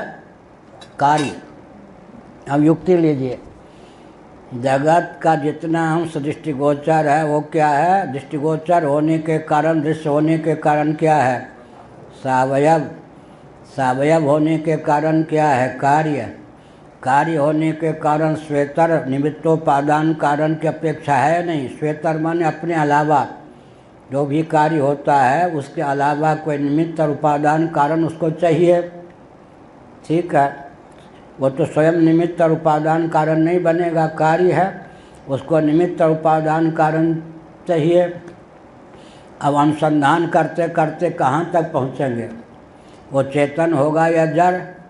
निमित्त कारण के रूप में तो चेतन को स्वीकार करना ही पड़ेगा ना। वो जो चेतन होगा जब तक वही उपादान कारण नहीं होगा तब फिर वो क्या होगा?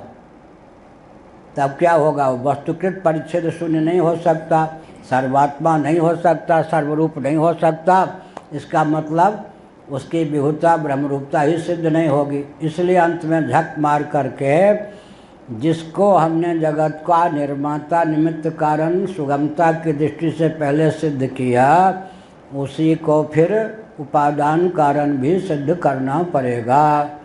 तब वो कहेंगे कि जगत तो है दृश्य जड़, चेतन से जड़ कैसे बन गया भाई? तो सर्प से रस्सी कैसे बन गई? पुरुष में ठूठ बुद्धि कैसे, स्थान बुद्धि कैसे बन गई?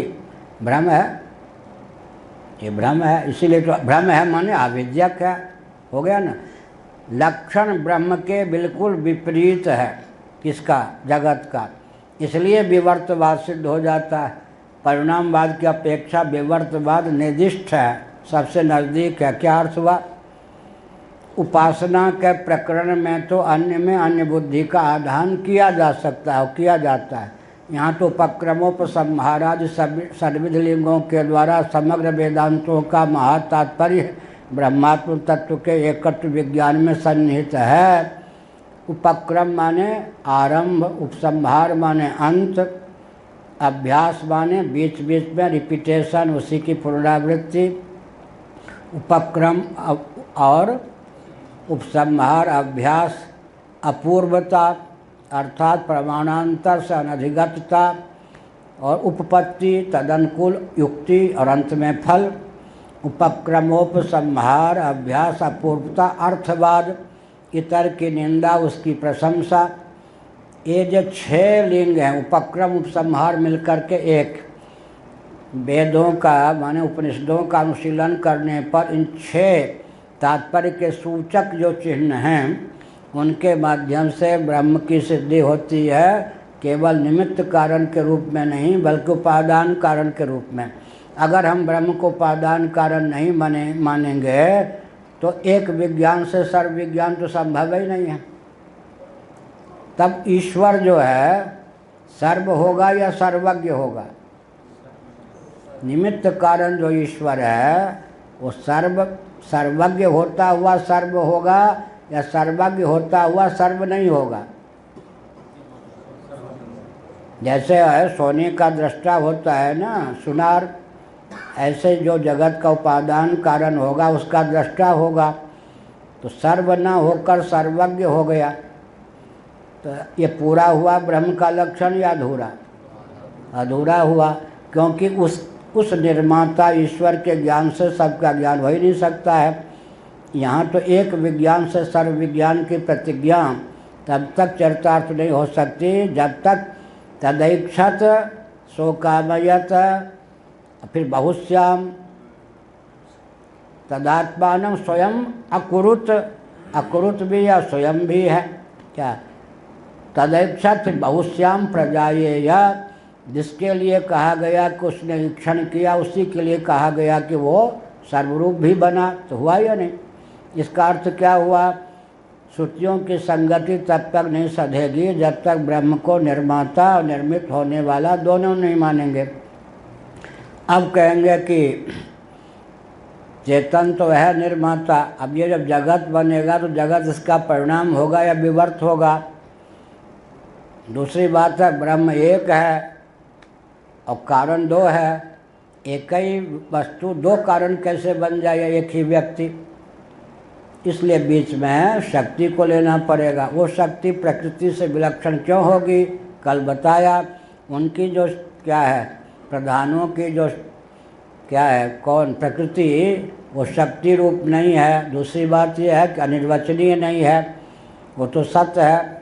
ऐसी स्थिति में अनिर्वचनीयता आनी चाहिए और शक्ति रूपता भी आनी चाहिए। और शक्ति और शक्तिमान का भेद तात्विक होता नहीं, क्योंकि शक्ति तत्वता भेद का आधान करती ही नहीं है।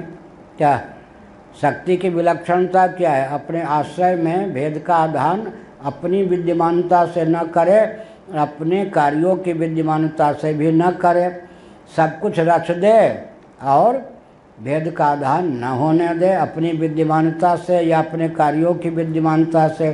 अंत में अनिर्वचनीय माया शक्ति के द्वार से निमित्त कारण ब्रह्म ही स्वयं को सर्व रूपों में व्यक्त करता है। या अब आगे भी बढ़ें तो सांख्य स्मृति सिद्ध प्रधान को फिर मानना पड़ेगा। तो आधातीतर आधा बटेर, आधे अंश में हम शास्त्र क्या हो गए वैदिक, आधे अंश में आनुमानिक हो गए। शास्त्र प्रमाण इतने अंश में मान लिया कि हमने ब्रह्म को निमित्त कारण मान लिया, उतने अंश में हमने क्या किया अनुमान के आधार पर, तो शास्त्र तो फिर क्या हो गया गया, और फिर ये सब प्रतिज्ञा की सिद्धि नहीं होगी। ये कहा तथा च जन्माद्यस्य यथा इति ब्रह्म लक्षणम असाधु, तब तो फिर जन्माद्यस्य यथा यह जो ब्रह्म लक्षण है वो साधु सिद्ध होगा या साधु। असाधु का अर्थ क्या है, सर्वथा सार्थक नहीं सिद्ध होगा, आधा तीतर आधा बटे। साधु माने सर्वथा सुमंगल सर्वथा सिद्ध, असाधु माने किसी अंश में सिद्ध किसी अंश में असिद्ध। अतिव्याप्ति है, अतिव्याप्ति की प्राप्ति होगी क्योंकि प्रधान्य गतत्वात् निमित्त कारण आ गया। वेदांत सम्मत ब्रह्म में उपादान कारण का लक्षण चला गया, कहाँ पर दूसरे के खाते में, कहाँ वो है कौन सा खाता, सांख्यों वाला खाता। अतिव्याप्त सीमा का अतिक्रमण करके रह ले तो उसका नाम अतिव्याप्त होता है। क्या लक्षण जो है अपने लक्ष्य की सीमा का अतिक्रमण करके अन्यत्र चरितार्थ हो जाए तो अतिव्याप्त होता है, और लक्ष्य में भी चरितार्थ ना हो तो, और कहीं चरितार्थ ना हो तो असंभव हो जाता है। तो हमको तो अतिव्याप्ति असंभव और क्या अव्याप्ति तीनों दोषों से बचना है। इसीलिए कहा प्रधान अतिव्याप्ति है प्रधाने भी गतत्वात्, प्रधान में भी चला गया लक्षण। जो लक्षण ब्रह्म में चरितार्थ होना चला था वो खिसक के वहाँ चला गया, और इसमें क्या हो गया अव्याप्त हो गया, उधर खिसक गया और अपने में व्याप्त भी नहीं हुआ। ये है। और अगर माने उधर मत जाने दो इधर व्याप्त ना होने दो तो असंभव ही हो जाएगा, तब तो उपादान कारण के नाम पर कोई रहेगा ही नहीं।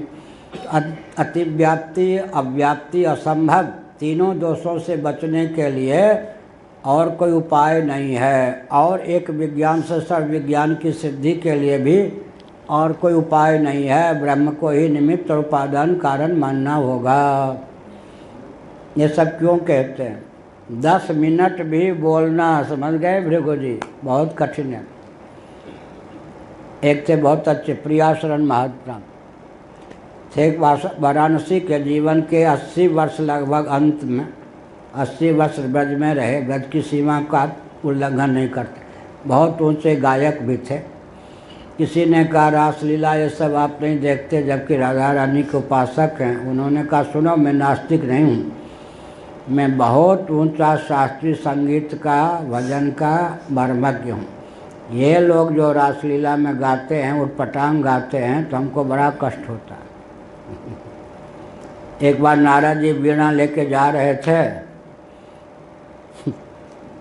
वो है अद्भुत रामायण आदि, तो रास्ते में किसी के हाथ कोई स्त्रियां दिखाई पड़ी, कुछ पुरुष दिखाई पड़े, किसी के हाथ कटे हुए, किसी के नाक कटे हुए, किसी के वो। नारद जी को बड़ा आश्चर्य हुआ, ये सब क्या दुर्दशा है, किसने इन सबको ये दुर्गति कर दी। अंत में आकाशवाणी हुई, मान लो तुमने किया ये सब दुर्गति। मैंने किया? हाँ, तुम भाई वीणा को बजाते रहते हो, राग रागनी में निपुण हो नहीं, ये सब राग रागनियाँ हैं तुम्हारे द्वारा मारे हुए। तब नारद जी को आया, अरे मेरी ये, हाँ तो मैं तो बस करता रहता हूँ, तो तुम जानते तो नहीं, राग अलापते रहे, तो ये सब राग रागनियों की दुर्दशा तुम्हारे द्वारा हुई। तो फिर कहा राधा रानी से सीखो राग रागनी, राधा रानी के चिलवा बना दिया। फिर राग रागिनी ने कहा राधा रानी से सांगोपांग संगीत सीखो। अब श्री कृष्ण भगवान बांसुरी बजाने लग गए, ब्रज की कथा है, ग्रंथों में है, तो वो भी ठीक ठाक नहीं बजा पाए। तब लोगों ने कहा कि आप भी राग रागनी को घायल कर देते, राधा रानी से बांसुरी बजाना सीखिए। राधा रानी मस्त मौली उधर श्री कृष्ण के गुरु हो गई, उनके श्री कृष्ण के गुरु की गुरु नारद जी के भी गुरु हो गए। यह राधा रानी की महिमा। इसका अर्थ क्या हुआ? प्रधानेपि गतत्वात् असंभवात् वा, अथवा दूसरे के घर के प्रधान को, दूसरे घर की प्रकृति को हम क्यों स्वीकार करें? भाई हम नहीं स्वीकार करते। वहाँ चरितार्थ हुआ नहीं, तुम अपने ब्रह्म में उपादान कारण का लक्षण चरितार्थ होने नहीं दोगे तो फिर क्या हुआ? असंभव। अतिव्याप्त हो गया, अपने में अव्याप्त हो गया, न उसको भी न स्वीकार करो तो असंभव। न यहाँ गया न वहाँ गया, कहीं चरितार्थ नहीं हुआ। इसलिए मैंने कहा 10 वाक्य भी बोलना, डरना नहीं चाहिए। क्या अब जो एक बच्चा आजकल क्या कहते हैं, नर्सरी है क्या बोलते हैं, हाँ, उसमें दाखिल होता है, अब उससे वो कहें कि कौमे की भूल हैं, अब जाने दो, जो भी हो, हम तो फिर पहली कक्षा से पढ़े हैं, और सब तो हम पढ़े नहीं, पहली कक्षा दूसरी तीसरी, अब जो कुछ हो गया हो। तो हमने क्या संकेत किया, अब जो एक बच्चा है कौमे की भूल न करे, पूर्ण विराम की भूल न करे, तो बेचारा फेल ही हो जाए।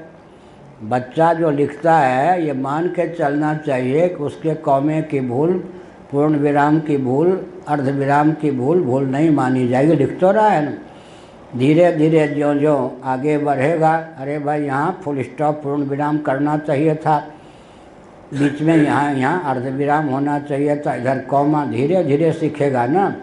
हम जो कह रहे हैं वो मनोबल को गिराने के लिए नहीं।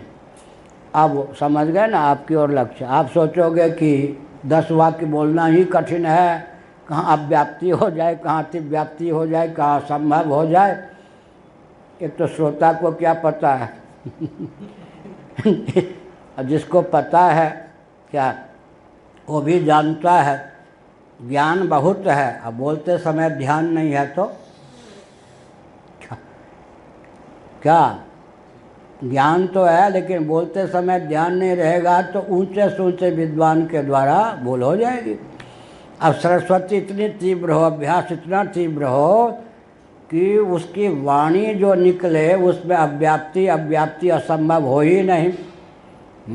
वो राम नरेशाचार्य जी ने इंदौर में न्यायिक मानते हैं अपने को, होंगे ही, हैं भी। उन्होंने जिनसे न्याय पढ़ा उनका नाम क्या था? अब उन्होंने जिनसे पढ़ा उनका नाम वामदेव जी। हमने किनसे पढ़ा? उनके गुरु जी के गुरु जी से। अब पूज्य गुरुदेव से पढ़ा है, लेकिन न्याय का ज़्यादातर वामदेव, उनके गुरु जी के गुरु जी से। वो अलग बात है, लेकिन हमने एक संकेत किया, वो देखते रहे प्रवचन, ऐसे ऐसे सुनते रहे, फिर अंत में नहीं रहा गया तो बोले, ओ पुरी के शंकराचार्य जी को मैंने सुना, मैंने बहुत प्रयास किया, अव्याप्ति अव्याप्ति असंभव पकड़ लूँ, अब तक तो पकड़ में नहीं। अब मैं इनको मानता हूँ कि मेरे मित्र हैं, सखा हैं। लो, बड़ी कृपा की उन्होंने। तो क्या मतलब हुआ? इसीलिए कहते भाई, हाँ रुको, अब भोजन है, ठीक है। उधर खिसक गया लक्षण प्रकृति की ओर, तो अतिव्याप्ति, उसका दरवाज़ा बंद कर दिया, चूहे को नहीं जाने दिया। क्या? ब्रह्म के लक्षण को, उपादान वाला लक्षण को उधर नहीं खिसकने दिया, इधर चरितार्थ नहीं किया, निमित्त कारण बना के छोड़ दिया, तो यहाँ हो गई अव्याप्ति।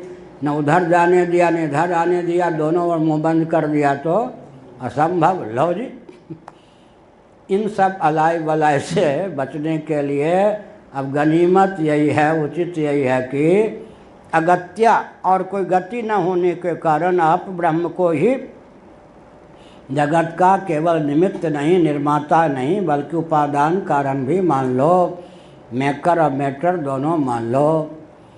तब होगा कि दृष्टांत कहाँ? यहाँ तो सोना अलग, सुनार अलग, मिट्टी अलग, कुम्हार अलग, जुलाहा अलग और वस्त्र अलग। अब आगे तो हमें कठिनाई है बोलने में, किसी को जुलाहा कह दें तो जेल में जाए, बड़ी विकट बात है। किसी को मल्लाह कह दें तो जेल में जाए, किसी को भंगी कह दें तो नरसिंह राव के लेने के देने पर गए। अब आगे चल के ये होगा, किसी को ब्राह्मण कहे तो क्या मैं घटिया हूँ, कर्मकांडी हूँ?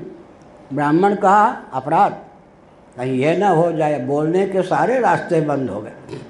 शास्त्रीय भाषा में कुछ अब बोल ही नहीं सकते। क्या आगे होगा ना? ब्राह्मण का अर्थ क्या होता है?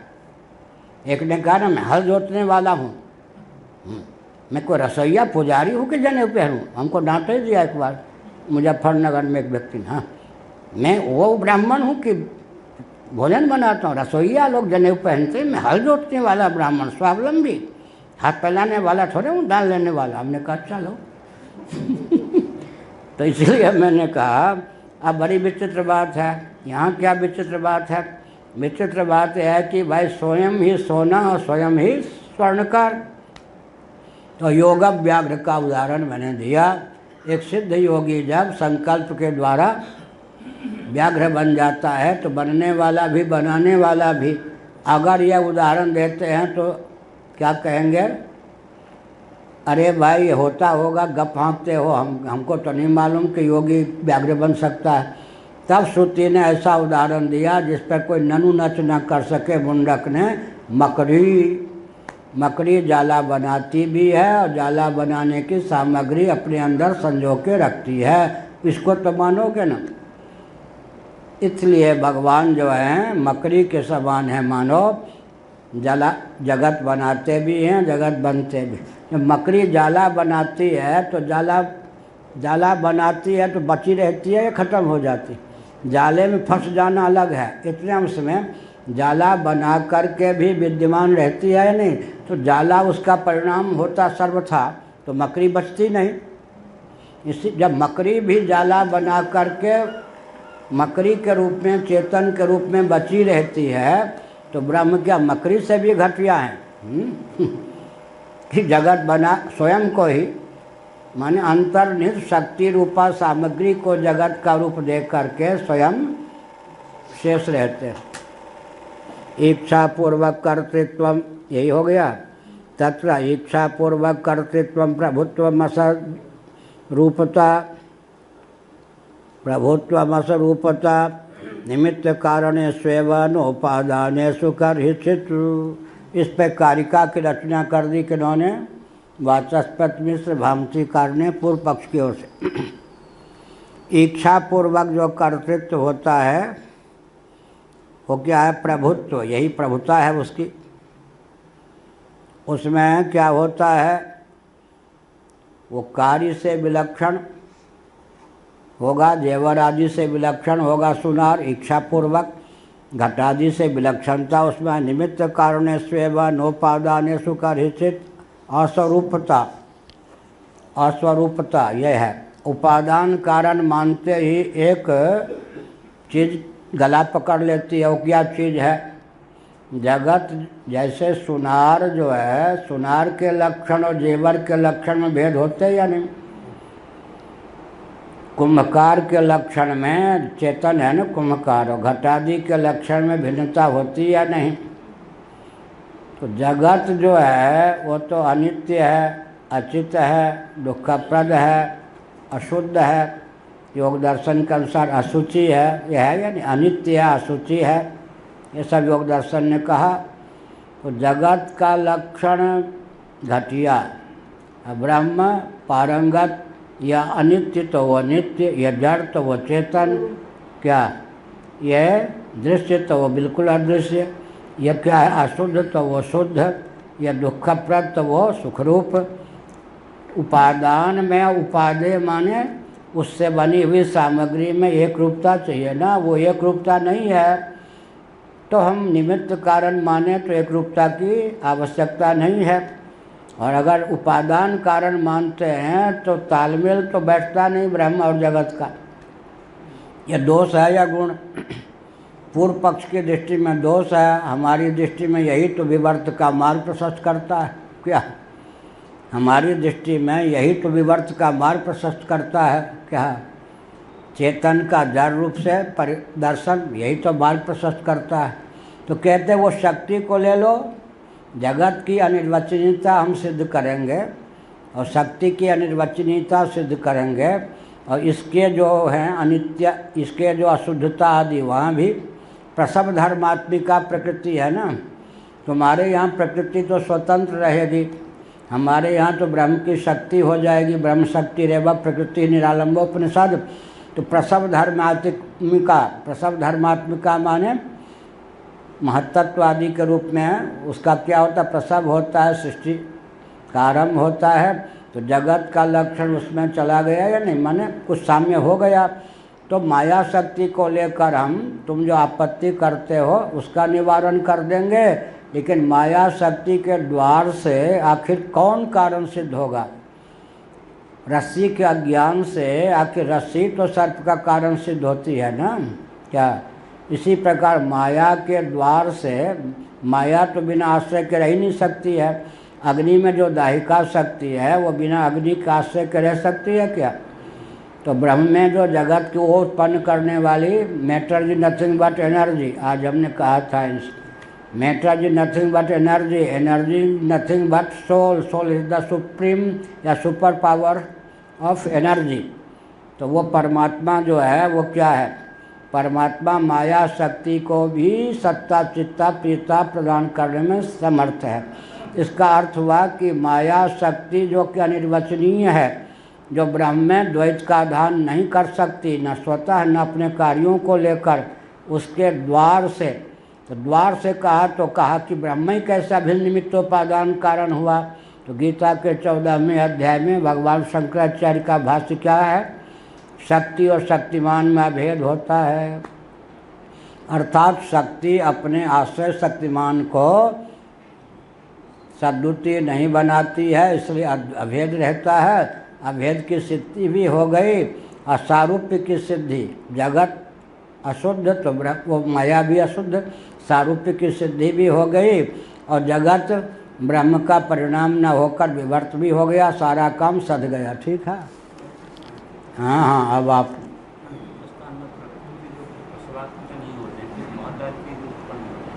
क्या किसमें?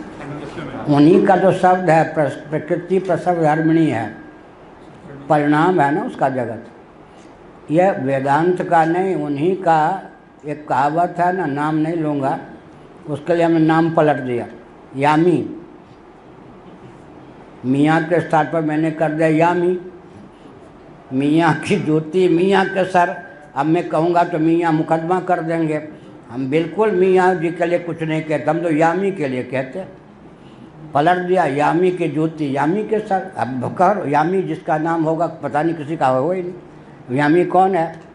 यामी की जूती यामी के सर। आजकल बोलने के लिए बड़ा सब पेंच लगाने पड़ते, सब कुछ बोल दो और जेल में जाने से बच जाओ, मुर्दाबाद से बच जाओ और सब कुछ कह दो क्या। तो हम क्या बोलते हैं, कुछ बोल दिया फिर कहा आप लोगों को छोड़कर, आप जैसे व्यक्तियों को छोड़कर, कम से कम ये तो मुकदमा नहीं है करेंगे। जो कुछ कहना है कहने के बाद 2 वाक्य कह दें, आप लोगों को छोड़कर और आप जैसे व्यक्तियों को छोड़कर, अब तीसरा कोई केस करने आएगा ही नहीं। इसका मतलब प्रसव धर्मिणी है या नहीं? कौन? प्रकृति।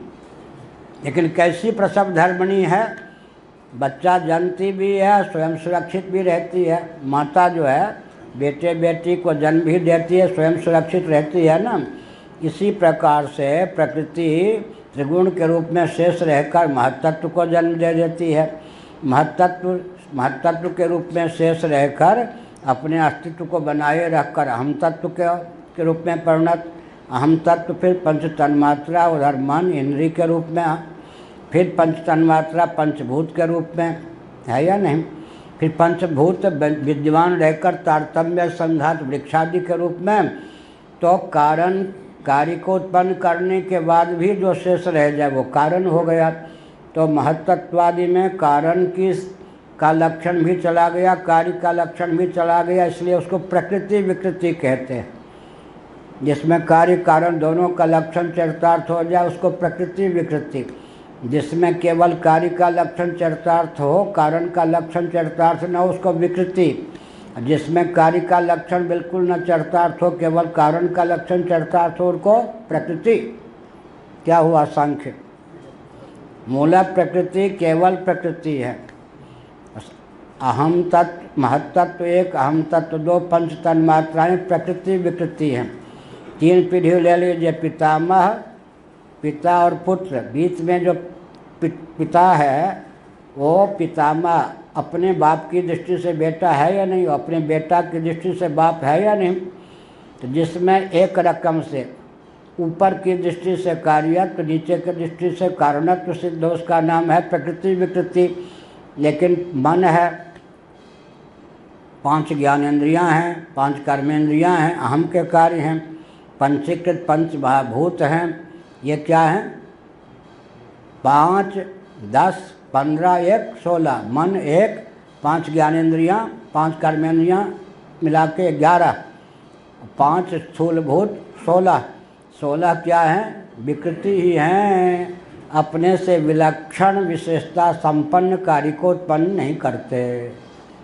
क्या ये 16 विकृति हो गए। 7 प्रकृति विकृति, अमुक की दृष्टि से कार्य, अमुक की दृष्टि से कारण, बाप और बेटा दोनों का लक्षण इसमें चरितार्थ। ठीक है। और मूला प्रकृति केवल प्रकृति है, वो किसी की विकृति नहीं, वो किसी का कार्य नहीं। हो गया ना। कार्य माने तत्वांतर परिणाम नहीं है। इस प्रकार सांख्यों के यहाँ पुरुष को छोड़ दें, अचित पदार्थों के कितने प्रभेद हो गए? 1 प्रकृति, 7 प्रकृति विकृति, दोनों मिला के 8, अष्टधा प्रकृति, और 16 विकृति, 16 और 24 हो गया। और ब्रह्म आज यहाँ पर पुरुष है, हमारे यहाँ ब्रह्म हो गया, वो निमित्त उपादान कारण। और हाँ, सांख्य प्रस्थान में जगत को प्रकृति का विवर्त ही मानना चाहिए या परिणाम? परिणाम वो मानते हैं, विवर्त नहीं मानते हैं। विवर्त इसलिए नहीं मानते हैं कि जगत क्या है? जड़ है, प्रकृति भी जड़ है, सादृश्य हो गया। इसलिए प्रसव धर्मात्मिका है प्रकृति, ये सभी। इसीलिए सर्वथा असंग अलिप्त नहीं है प्रकृति। इसीलिए वो प्रकृति का परिणाम नहीं मानते। लेकिन दूध का परिणाम जैसे दही, वैसा परिणाम भी जगत को नहीं मानते। प्रकृति को परिणामोपादान मानते हैं, विवर्तोपादान नहीं मानते। प्रकृति का कार्य जो है जगत परिणाम तो है, लेकिन ऐसा परिणाम जो कि कार्य को उत्पन्न करने के बाद भी शेष रहे। नहीं तो दूध का परिणाम दही कह सकते हैं, लेकिन फिर वो दही दूध होने से रहा और दही बन जाने पर, दही बनने से पहले ही दूध क्या हो जाएगा, दूध की आकृति समाप्त हो जाएगी, तब तो दही बनने की स्थिति होगी। ऐसा नहीं है जगत परिणाम, और वैसा परिणामोपादान नहीं है दूध के समान। परिणामोपादान होने पर भी कार्य की उत्पत्ति के अनंतर भी उसका अस्तित्व शेष रहता है। तभी तत्वों में संख्या की वृद्धि होती है और विलय की प्रक्रिया चलती है। ठीक।